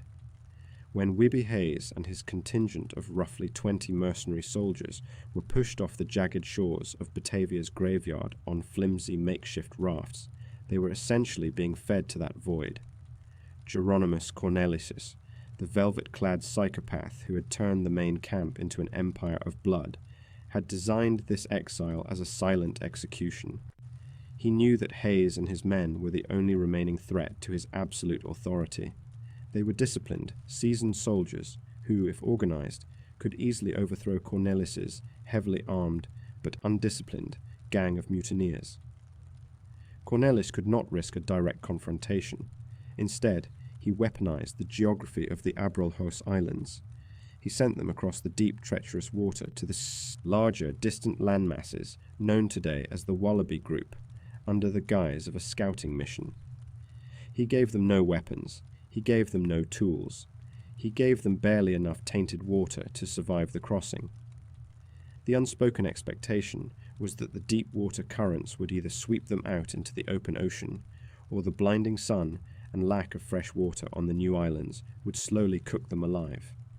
The crossing itself was a harrowing descent into exhaustion. The soldiers paddled with shattered planks of wood, their muscles burning, their skin blistered by the relentless equatorial sun. Beneath them, the shallow turquoise reefs dropped away into deep dark blue channels, hunting grounds for massive tiger sharks that shadowed the fragile rafts. Every crashing wave threatened to splinter their makeshift vessels and send them plunging into the depths. When they finally dragged themselves onto the shores of the high islands, they were men pushed to the absolute limits of human endurance. Unlike the flat, desolate, crushed coral nightmare of Batavia's graveyard, this new island had actual topography. It had elevated limestone ridges, dense, thorny scrub brush, and strange hopping creatures that the Dutch sailors had never seen before, tamar, wallabies. But as Hayes and his men dragged their exhausted bodies across the sharp rocks, the initial relief of surviving the crossing quickly evaporated. They began to search for the one thing that mattered, the one thing Cornelis had sent them here to find, fully believing it did not exist: water. For days, the soldiers scoured the island. The physical toll of severe dehydration began to set in, a horrific biological countdown that they were intimately familiar with from their time on the Batavia. Their mouths turned to ash, their lips cracked and bled, The world began to spin in the blinding heat. They dug frantically into the hard limestone with their bare, bleeding hands, hoping to find a subterranean spring, only to strike dry, ancient rock. The creeping, terrifying realization began to take hold of the men. Cornelis had not sent them here to save the camp. He had sent them here to die in the dirt, far away from the eyes of the other survivors. But Weber Hayes was not a man who surrendered to the dark. He was a pragmatist, a soldier of the Dutch East India Company. He possessed an iron will and a deep, ingrained sense of duty to the men under his command. He forced his men to keep moving, to keep searching the limestone cavities, refusing to let them simply lie down and wait for the end. And then the impossible happened. Deep in a natural limestone depression, shadowed by the scrub brush, one of the soldiers stumbled upon it. It wasn't a flowing spring, but it was salvation nonetheless. Rainwater, trapped in two large natural rock pools. The men fell to their knees. They did not drink with the frantic, choking desperation of animals. They drank with the reverent, weeping relief of men who had just been pulled back from the edge of the abyss. The water was stagnant, perhaps a little brackish, but to the dying soldiers, it was the sweetest thing they had ever tasted. It was life. With their bodies rehydrated and their minds pulled back from the brink of delirious madness, the psychological tether snapped back into place. They were no longer a band of dying survivors waiting for the vultures. They were soldiers again. Following the strict orders he had been given by Cornelius, Hayes immediately commanded his men to gather dry scrub brush, deadwood, and anything that would burn. They hauled the fuel to the highest point of the island. With trembling hands and a piece of salvaged flint, they struck a spark. A thick black column of smoke clawed its way into the cloudless sky. It was the signal fire. The flames roared, visible for miles across the open water. Hayes and his men stood on the ridge, looking back across the deep channel toward the faint, flat line on the horizon that was Batavia's graveyard. They had done the impossible. They had found the water that could save the remaining 150 souls trapped in Cornelis's camp. Now, all they had to do was wait for the under-merchant to see the smoke, load the boats with supplies, and come to rescue them. They waited. The sun began to set, casting long, bruised shadows across the Indian Ocean. No boats appeared on the horizon. They kept the fire burning through the night, a beacon of hope in the pitch blackness. When the sun rose the next morning, they stood on the shoreline, shading their eyes, scanning the water. The ocean was completely empty. Days passed. The signal fire burned down to ash, was restoked, and burned down again. The initial confusion among the soldiers slowly curdled into a dark, suffocating paranoia. Why was Cornelis not sending the boats? They had signaled their success. They had the water. The only logical explanation for the delay was that something catastrophic had happened at the main camp. Perhaps the mutineers had finally risen up. Perhaps a sickness had taken them. Or perhaps the man in the velvet coat had never intended to rescue them at all. The agonizing silence of the horizon was finally broken roughly a week later, but it was not the rescue boats that appeared. A lookout on the beach spotted something small and irregular, bobbing in the treacherous currents between the islands. As it drifted closer, the soldiers waded into the freezing surf to pull it ashore. It was a makeshift raft, barely holding together, constructed from shattered barrels and driftwood. Clinging to it were a handful of survivors from Batavia's graveyard. They were half drowned, starved to the bone, and their eyes were wide with a terror so profound it seemed to have fractured their minds. They had braved the shark-infested channel, risking almost certain drowning, to escape the main camp. Hayes and his men pulled them onto the sand, offering them water and demanding to know what had happened. Where were the boats? Where was Cornelis's? The refugees collapsed on the beach and began to speak, and the story they told chilled the seasoned mercenary soldiers to their very core. They spoke of the velvet tent. They spoke of the disarmament. They described, in horrific, stammering detail, the midnight executions. They told Hayes how Cornelis's hand-picked thugs, men like Jan Hendricks, would drag families from their makeshift tents in the dark and slit their throats on the coral. They wept as they recounted how the sick and the weak were loaded onto rafts under the guise of being sent to Hayes's Island, only to be violently pushed into the deep water and drowned by the guards. The camp, the refugees explained, was no longer a survival settlement. It was an abattoir. Cornelis was systematically slaughtering the population to ensure that only he and his loyalists would survive to claim the silver in the sunken holds of the Batavia. As Wiebe Hayes listened to the sheer incomprehensible scale of the massacre, the final pieces of the puzzle locked into place. Cornelis hadn't sent the soldiers away to find water. He had exiled them so they wouldn't interfere with the culling. The smoke from the signal fire hadn't been a beacon of hope to the main camp.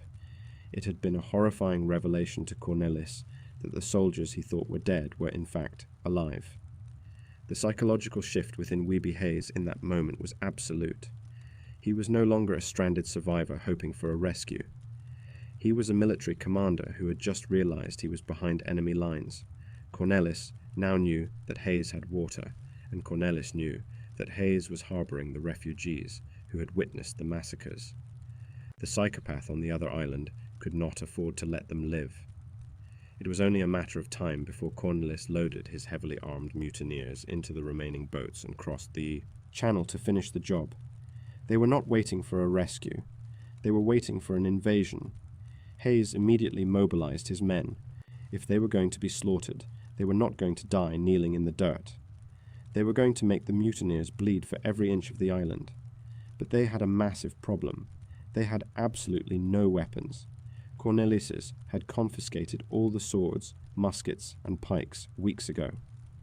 Hayes turned his desperate gaze to the shoreline. Over the past few weeks, heavy debris from the disintegrated Batavia had been washing up on the beaches of the high islands. Massive wooden timbers, shattered planks, and most importantly, heavy waterlogged wooden barrels bound by thick iron hoops. Hayes ordered his men to scavenge every piece of wreckage they could find. They dragged the heavy barrels up the limestone ridges. They smashed the wood apart to get to the iron hoops. Using heavy stones as makeshift anvils and hammers, the soldiers began to violently forge their own armory. They beat the iron hoops into long, jagged spikes. They took the thick wooden staves of the barrels and lashed the iron spikes to the ends, creating brutal, heavy pikes. They pried massive iron nails out of the ship's timbers and drove them through the ends of heavy driftwood clubs, crafting crude but devastating morning stars. They were taking the very remnants of the corporation that had abandoned them and turning it into instruments of war. But weapons were not enough. Cornelis's men had muskets. If the mutineers landed on the beach and formed a firing line, Hayes's men would be cut down before they could ever swing their makeshift clubs. They needed the tactical advantage. They needed the high ground. Hayes selected a strategic, elevated limestone ridge overlooking the most likely landing beaches. He ordered his men to begin gathering massive chunks of loose limestone and dead coral. Working from dawn until dusk under the punishing sun, the soldiers began to stack the rocks, building thick waist-high defensive walls. It was a desperate, monumental effort of human engineering. Without mortar, relying entirely on the weight and friction of the jagged stones, they constructed a defensive fort. Historically, these rudimentary walls built by Wiebe Hayes and his men still stand today, making them the oldest known European structures in Australia. Behind these stone walls, Hayes gathered his men. The population of the high island had grown to nearly 45 people, as more desperate refugees, men, women, and a few children, had managed to float across the channel on debris to escape the slaughter of Batavia's graveyard. Hayes placed the civilians in the center of the fort for protection. He armed his soldiers with the iron-tipped pikes and the nail-studded clubs. They took their positions behind the limestone walls, staring out over the vast, glittering expanse of the Indian Ocean. The island was silent, save for the wind howling through the scrub brush and the relentless crashing of the surf against the reef. The days dragged on, thick with an unbearable, suffocating tension. Every shadow on the water, every cresting wave, sent a jolt of adrenaline through the camp. The soldiers gripped their makeshift weapons until their knuckles turned white, waiting for the inevitable. And then, one morning in late July, the horizon finally yielded. A shout went up from the lookout. Hayes rushed to the wall, his eyes narrowing against the glare of the sun. There, cutting across the deep water channel, were the two small wooden boats of the Batavia. The oars were rising and falling in terrifying unison.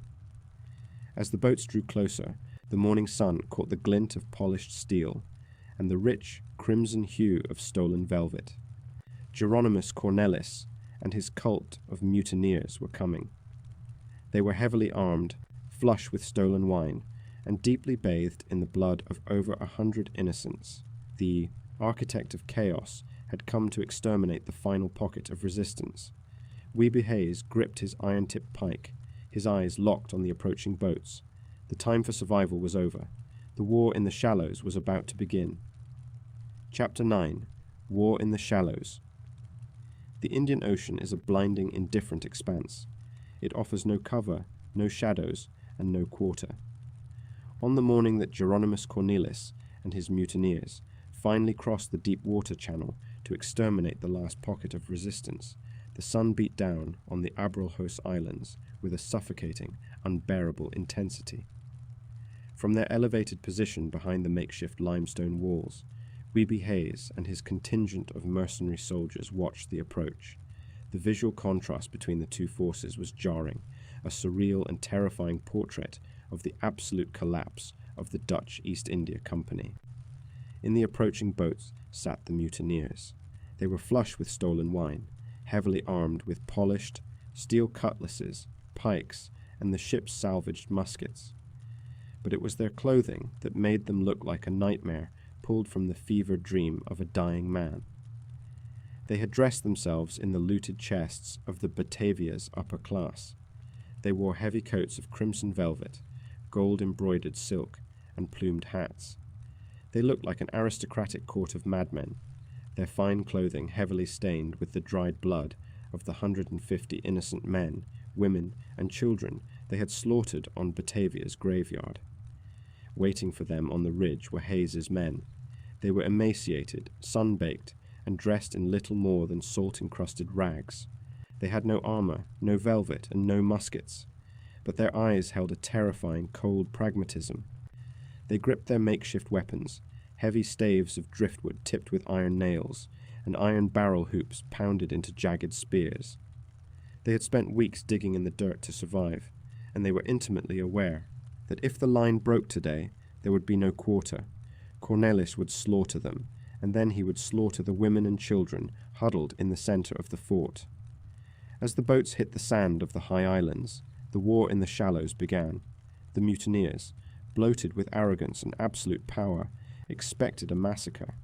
They had spent the last 2 months executing unarmed, starving, and terrified civilians in the dead of night. They had grown accustomed to victims who wept, begged, and submitted to the blade. They believed that Hayes and his men, marooned without proper weapons, would simply scatter in terror at the sight of the muskets and the velvet coats. They were catastrophically wrong.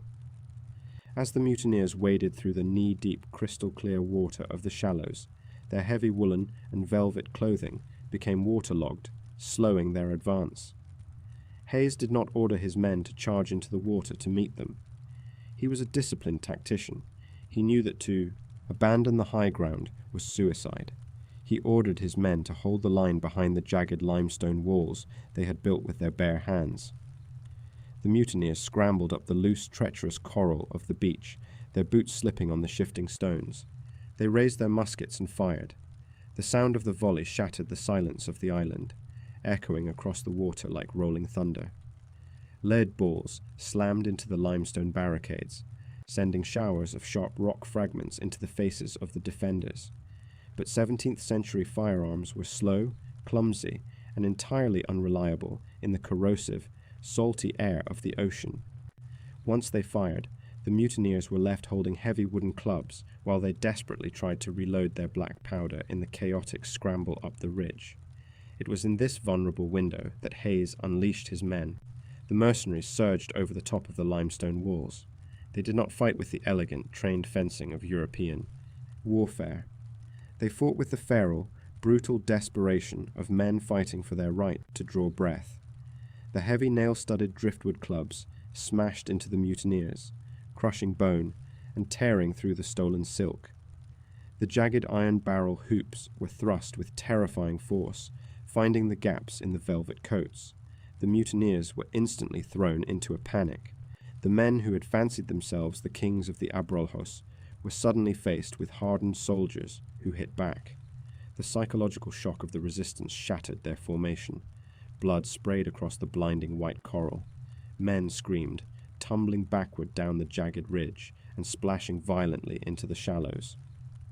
Realizing that they were being pushed back and cut to pieces by men armed with garbage and driftwood, the mutineers broke. They scrambled frantically back toward the boats, leaving their wounded to be swallowed by the surf. They pushed off the sand, paddling furiously back out into the deep water channel, out of range of the iron pikes. Hayes and his men stood on the shoreline, their chests heaving, their makeshift weapons dripping with the blood of their former crewmates. They had won the first skirmish. They had held the island.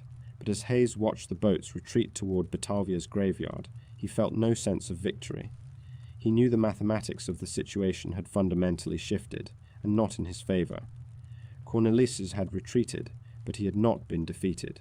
The undermerchant now knew exactly what he was up against, and more importantly, the siege had begun. The irony of the standoff was not lost on either commander. Cornelis possessed the weapons, the boats, and the monopoly on violence.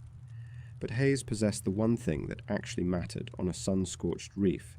The water, the natural limestone pools on the high island were sustaining Hayes and the refugees. Back on Batavia's graveyard, Cornelis's heavily rationed supply of salvaged water was finally running dry. The psychopath was running out of time. If he did not take the high island and secure the water, his empire of blood would collapse under the weight of its own dehydration. Over the next few weeks, the Abrolhos Islands descended into a grueling psychological war of attrition. Cornelis launched a series of probing attacks. His men would row across the channel in the dead of night, attempting to land on different, unguarded beaches to flank the fort. But Hayes had established a rigorous, exhausting watch schedule. Every time the mutineers tried to slip ashore under the cover of darkness, they were met by the terrifying, silent wall of Hayes's mercenaries, gripping their iron pikes in the moonlight. Unable to break the line with brute force, Cornelis resorted to the weapon he wielded best, manipulation. He understood that every man had a breaking point, and that starvation and fear were excellent solvents for loyalty. One afternoon, under the flag of truce, Cornelis brought the boats just to the edge of the shallows, out of weapon range. He stood in the bow, wrapped in his crimson velvet, and projected his silver-tongued voice across the water. He spoke directly to Hayes's men. He offered them the world. He told them that if they threw down their makeshift weapons and handed over Weeby Hayes, they would be immediately pardoned. He promised them a share of the massive fortune in silver guilders sitting at the bottom of the reef. He promised them fine wine, salted meats, and a place in his new, wealthy empire. He was appealing to the exact same greed and exhaustion that had successfully corrupted his own men. He expected the mercenaries to turn on their commander. The response from the fort was absolute chilling silence. The men standing behind the limestone walls had spoken to the refugees. They knew exactly what Cornelis's promises were worth. They knew that the moment they handed over their weapons, their throats would be cut, in the dark. Not a single man broke rank. Frustrated by his inability to penetrate the psychological armor of the soldiers, Cornelis made a fatal, arrogant miscalculation. He believed his own myth. He believed that he was intellectually superior to these common soldiers, and that if he could just get Weeby Hayes face to face, he could manipulate him, bribe him, or intimidate him into surrendering. In early September, Cornelis sent a messenger proposing a formal parley. He suggested that he and his top lieutenants would come ashore, unarmed, to negotiate a peace treaty and the division of the islands. It was a trap, of course. Cornelis had secretly ordered his men to hide daggers beneath their coats. The plan was to draw Hayes out, assassinate him in the middle of the negotiation, and watch the leaderless soldiers scatter. But Weeby Hayes was not an aristocrat bound by the rules of gentlemanly warfare. He was a survivor who had watched a psychopath murder over 100 people. He recognized the parley for exactly what it was. On the day of the negotiation, Cornelis landed on the beach with 5 of his most trusted, brutal lieutenants. They swaggered up the coral, expecting to dictate the terms of surrender. Hayes walked down to meet them, accompanied by a small guard. Cornelis began to speak, weaving his hypnotic, manipulative lies, offering peace while his hand slowly drifted toward the hidden blade under his coat. He never got the chance to draw it. Hayes didn't argue.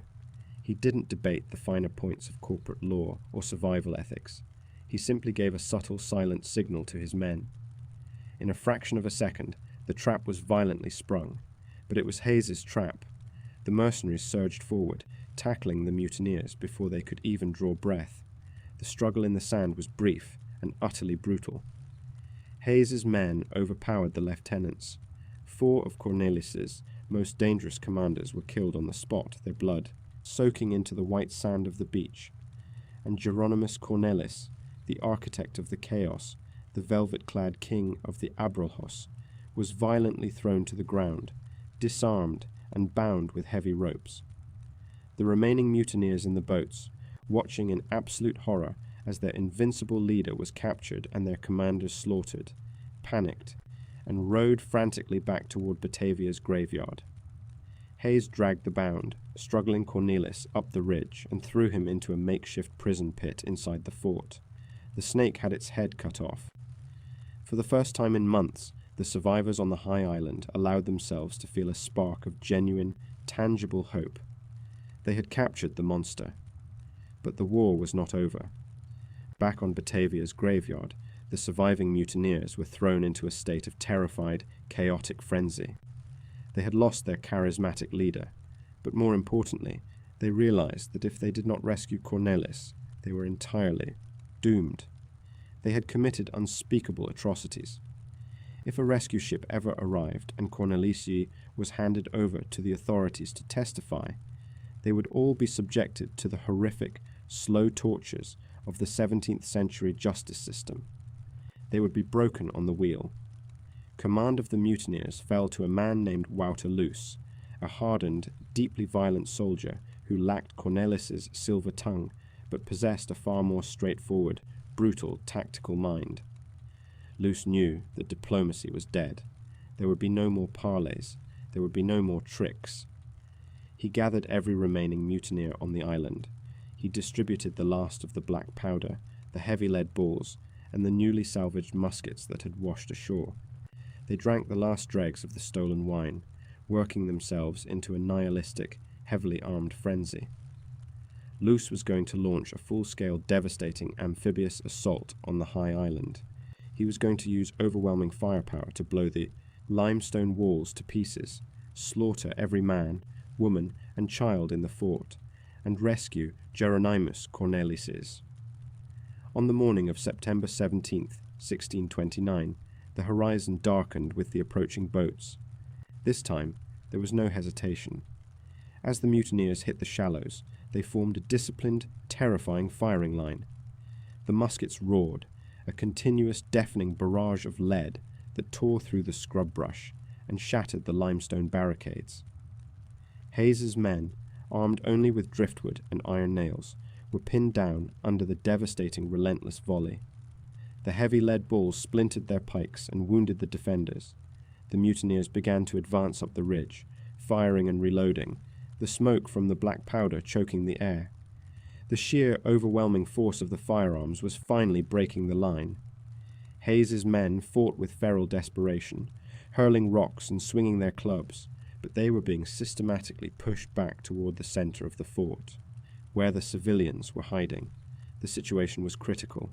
The walls were collapsing. The mutineers were screaming in triumph, the velvet coats surging forward through the smoke. Hayes realized, with a cold, sinking dread, that they could not hold the ridge. After months of surviving the shipwreck, the thirst, and the slaughter, they were going to be exterminated in the dirt. The line was breaking, The slaughter was imminent, and then a lookout positioned on the absolute highest point of the island, a man who had ignored the gunfire to stare desperately out at the vast, indifferent void of the Indian Ocean, began to scream. He wasn't screaming in terror. He was screaming in absolute hysterical disbelief. He was pointing violently toward the north. Through the thick, acrid smoke of the musket fire, Weeby Hayes turned his eyes toward the horizon. There, cutting through the deep blue water, its massive white canvas sails billowing in the wind, was a shape that seemed entirely impossible. It was not a hallucination born of thirst. It was not a mirage. It was a heavily armed Dutch Retorschip, a rescue vessel. The Saardam had arrived, and the true terrifying reckoning of the Batavia was about to begin. Chapter 10. The Horizon and the Reckoning. The sudden appearance of the Saardam on the northern horizon of the Indian Ocean did not immediately bring peace to the Abrolhos Islands. It brought an explosive, desperate panic. For months, the mutineers under the command of Jeronimus Cornelis and his brutal successor, Wouter Loos, had operated under the psychological certainty that the outside world had ceased to exist. They had built an empire of blood on a jagged coral reef, slaughtering over 100 innocent men, women, and children in the dark, absolutely confident that there were no magistrates, no laws, and no consequences waiting for them. But as the massive white canvas sails of the Dutch East India Company rescue ship broke through the haze of the musket fire, the horrific illusion of their invincibility shattered in an instant. Commander Francisco Pelsayert had done the impossible. Against all mathematical and geographical odds, the frail, wealthy merchant who had abandoned them months prior had navigated a 30-foot open boat across more than 1,000 miles of unforgiving ocean. He had reached the Dutch stronghold of Batavia in Java, secured a heavily armed rescue vessel, and navigated backward through uncharted waters to find the exact microscopic coordinates of Morning Reef. Pelsayert stood on the deck of the Saardam, staring through his spyglass at the islands.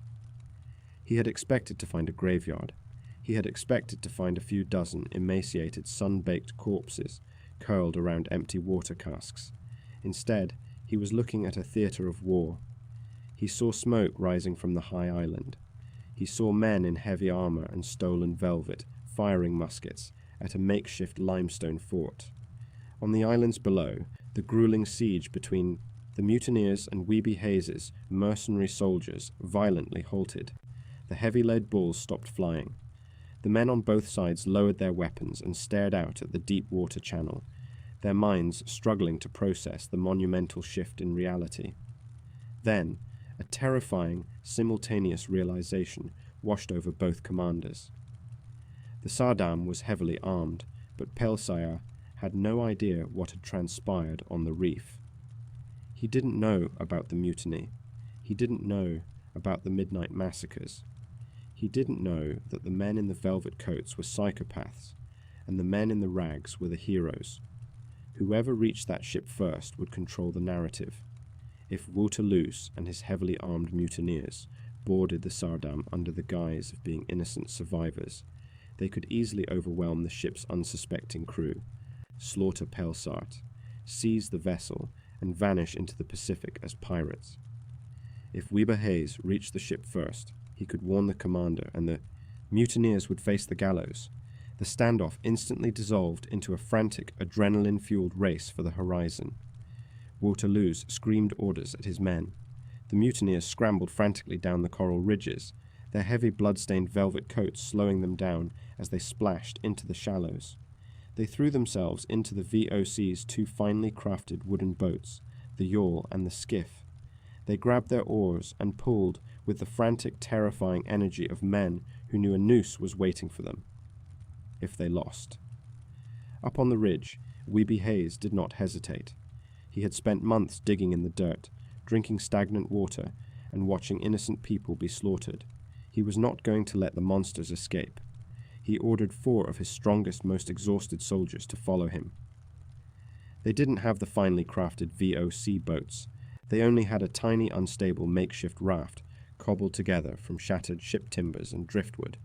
They pushed the fragile craft into the churning surf and began to row. It was a terrifying mismatch. The mutineers had superior boats, better oars, and the wind at their backs. But Hayes and his men had something far more potent: pure, unfiltered, righteous desperation. They rowed like madmen, their blistered, sun-baked hands bleeding onto the wooden oars. Their muscles, heavily deteriorated by months of starvation rations, screamed in agony, but they refused to slow down.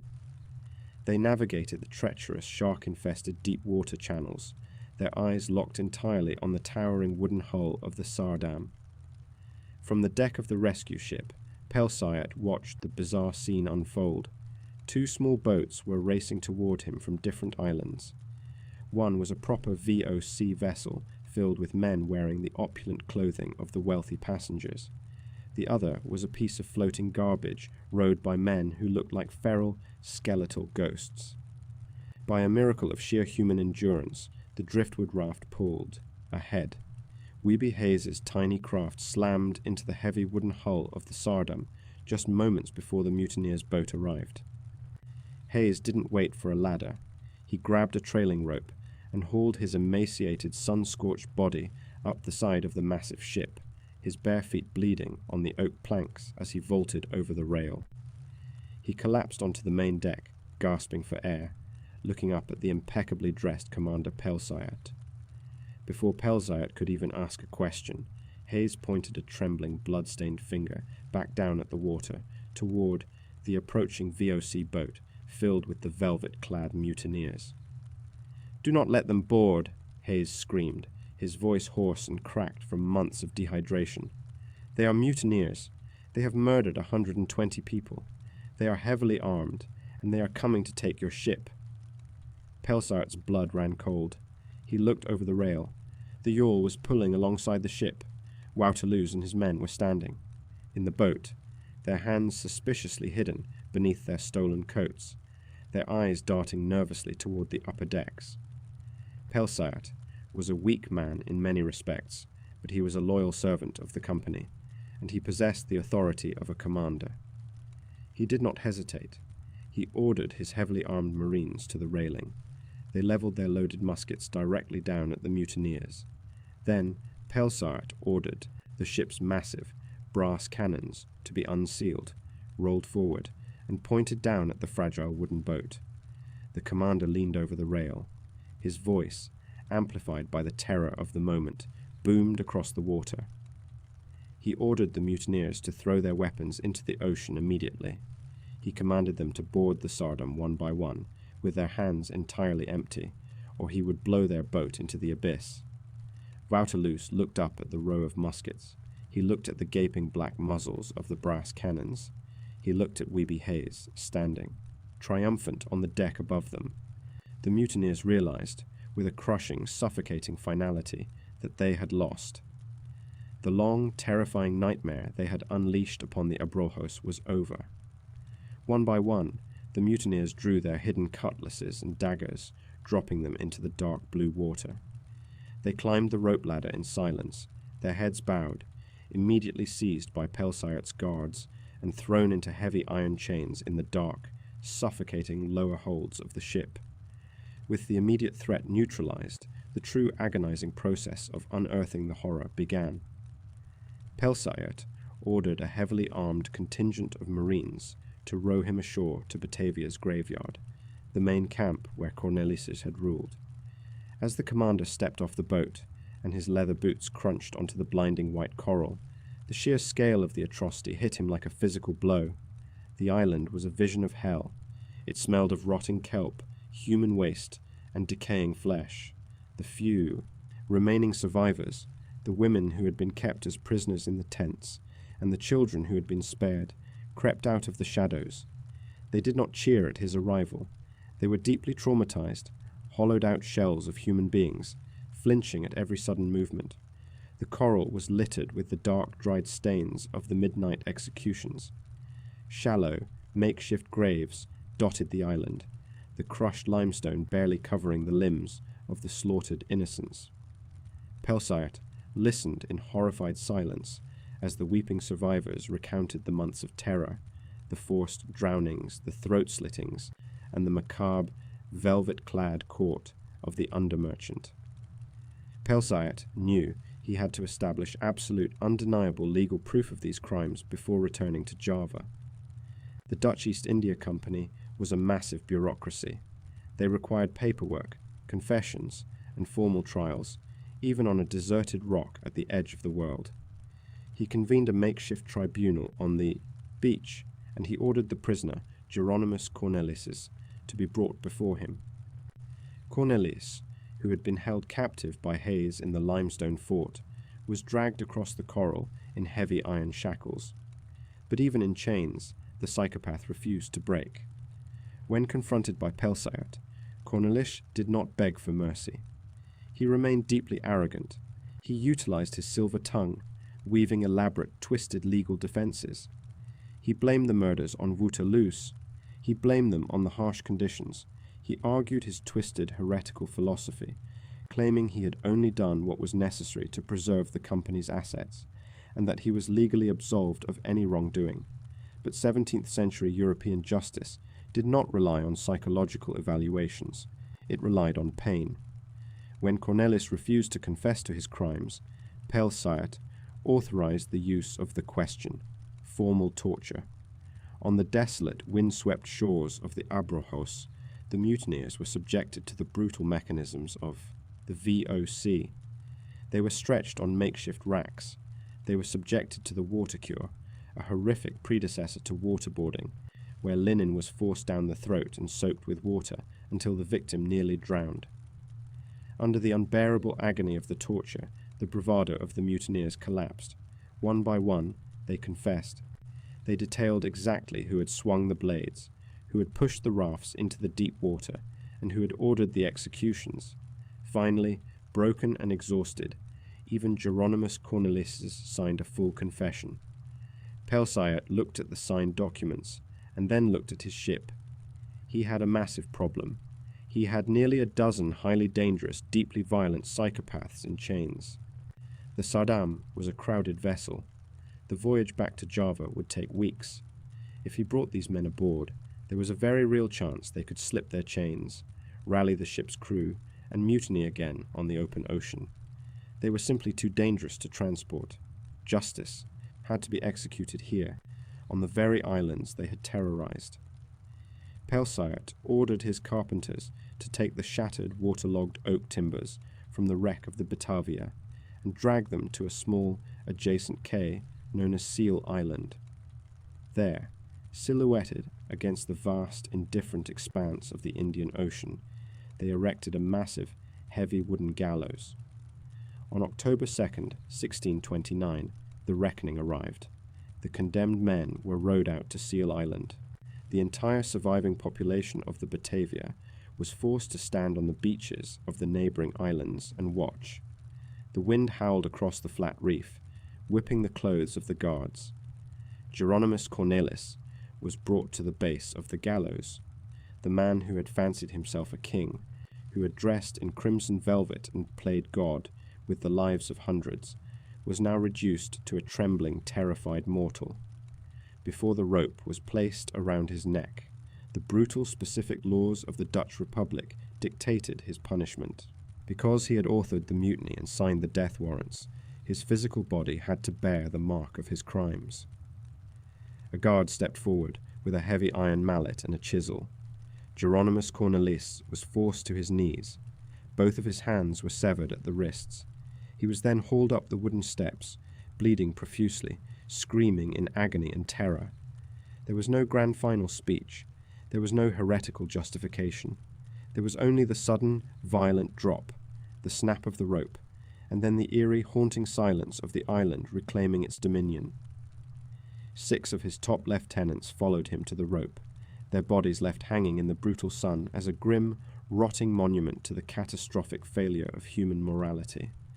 But Pelsayat reserved a different, entirely unprecedented punishment for 2 of the younger mutineers, Waterloos, who had led the final charge, and a deeply disturbed cabin boy named Jan Pelgrim. Pelsayat deemed them too young for the noose, but too dangerous to return to civilization. He ordered them to be loaded into a small boat, given a meagre supply of water, a few trinkets for trading, and rowed eastward, away from the islands. They were taken to the massive, uncharted, heavily forested coastline of the mainland, Terra Australis. The guards pushed loose and Pelgrom onto the red dirt of the Australian continent, turned the boat around, and left them there. They were formally marooned, left to wander a completely alien, hostile environment with no hope of ever being rescued. In doing so, these two mutineers became the first recorded European residents of the Australian continent. They were never seen or heard from again. Their fate remains one of history's dark, unsolved mysteries. Before the Sardam could finally leave the nightmare behind, there was one final task. The VOC was, above all else, a corporation, and the corporation wanted its money back. For weeks, Pelsayat forced specialized divers to plunge into the freezing, treacherous, shark-infested waters surrounding Morning Reef. They dove down to the shattered, submerged hull of the Batavia, holding their breath until their lungs burned, tying thick ropes to the heavy oak chests. Against incredible odds, they managed to haul 10 of the 12 massive chests of silver guilders up from the depths. The wealth that had sparked the mutiny, the silver that over 100 people had died for, was unceremoniously loaded into the dark holds of the rescue ship, entirely indifferent to the blood that had been spilled in its name. Finally, in late October, Commander Pelsayat gave the order. The anchor of the Sardam was pulled from the coral. The white sails caught the wind. Weeby Hayes, the common soldier who had held the line against pure evil, stood on the deck, watching the jagged white shores of the Abrolhos Islands slowly fade into the horizon. He would later be promoted and hailed as a hero upon his return to Java, a rare instance of genuine justice in a profoundly unjust era. The Sardam vanished over the curve of the earth, leaving the Houtman Abrolhos exactly as they had found it, an isolated, desolate, violently beautiful labyrinth of coral. But the islands were no longer empty. They were forever scarred. They held the shattered timbers of a floating palace, the shallow graves of the innocent, and the rotting wooden gallows of the guilty. They remained a silent, haunted monument to the terrifying fragility of human civilization and the dark, violent things men will do when they believe no one is watching. The story of the Batavia is the ultimate proof that the most terrifying monsters are not supernatural. They don't hide under the bed or lurk in the shadows. They look exactly like us, waiting for the rules of society to be stripped away so they can finally step into the light. Thank you for joining me on this deep dive into the abyss. We are continuing to build a massive community here of people who appreciate these long-form, atmospheric descents into the darkest corners of history.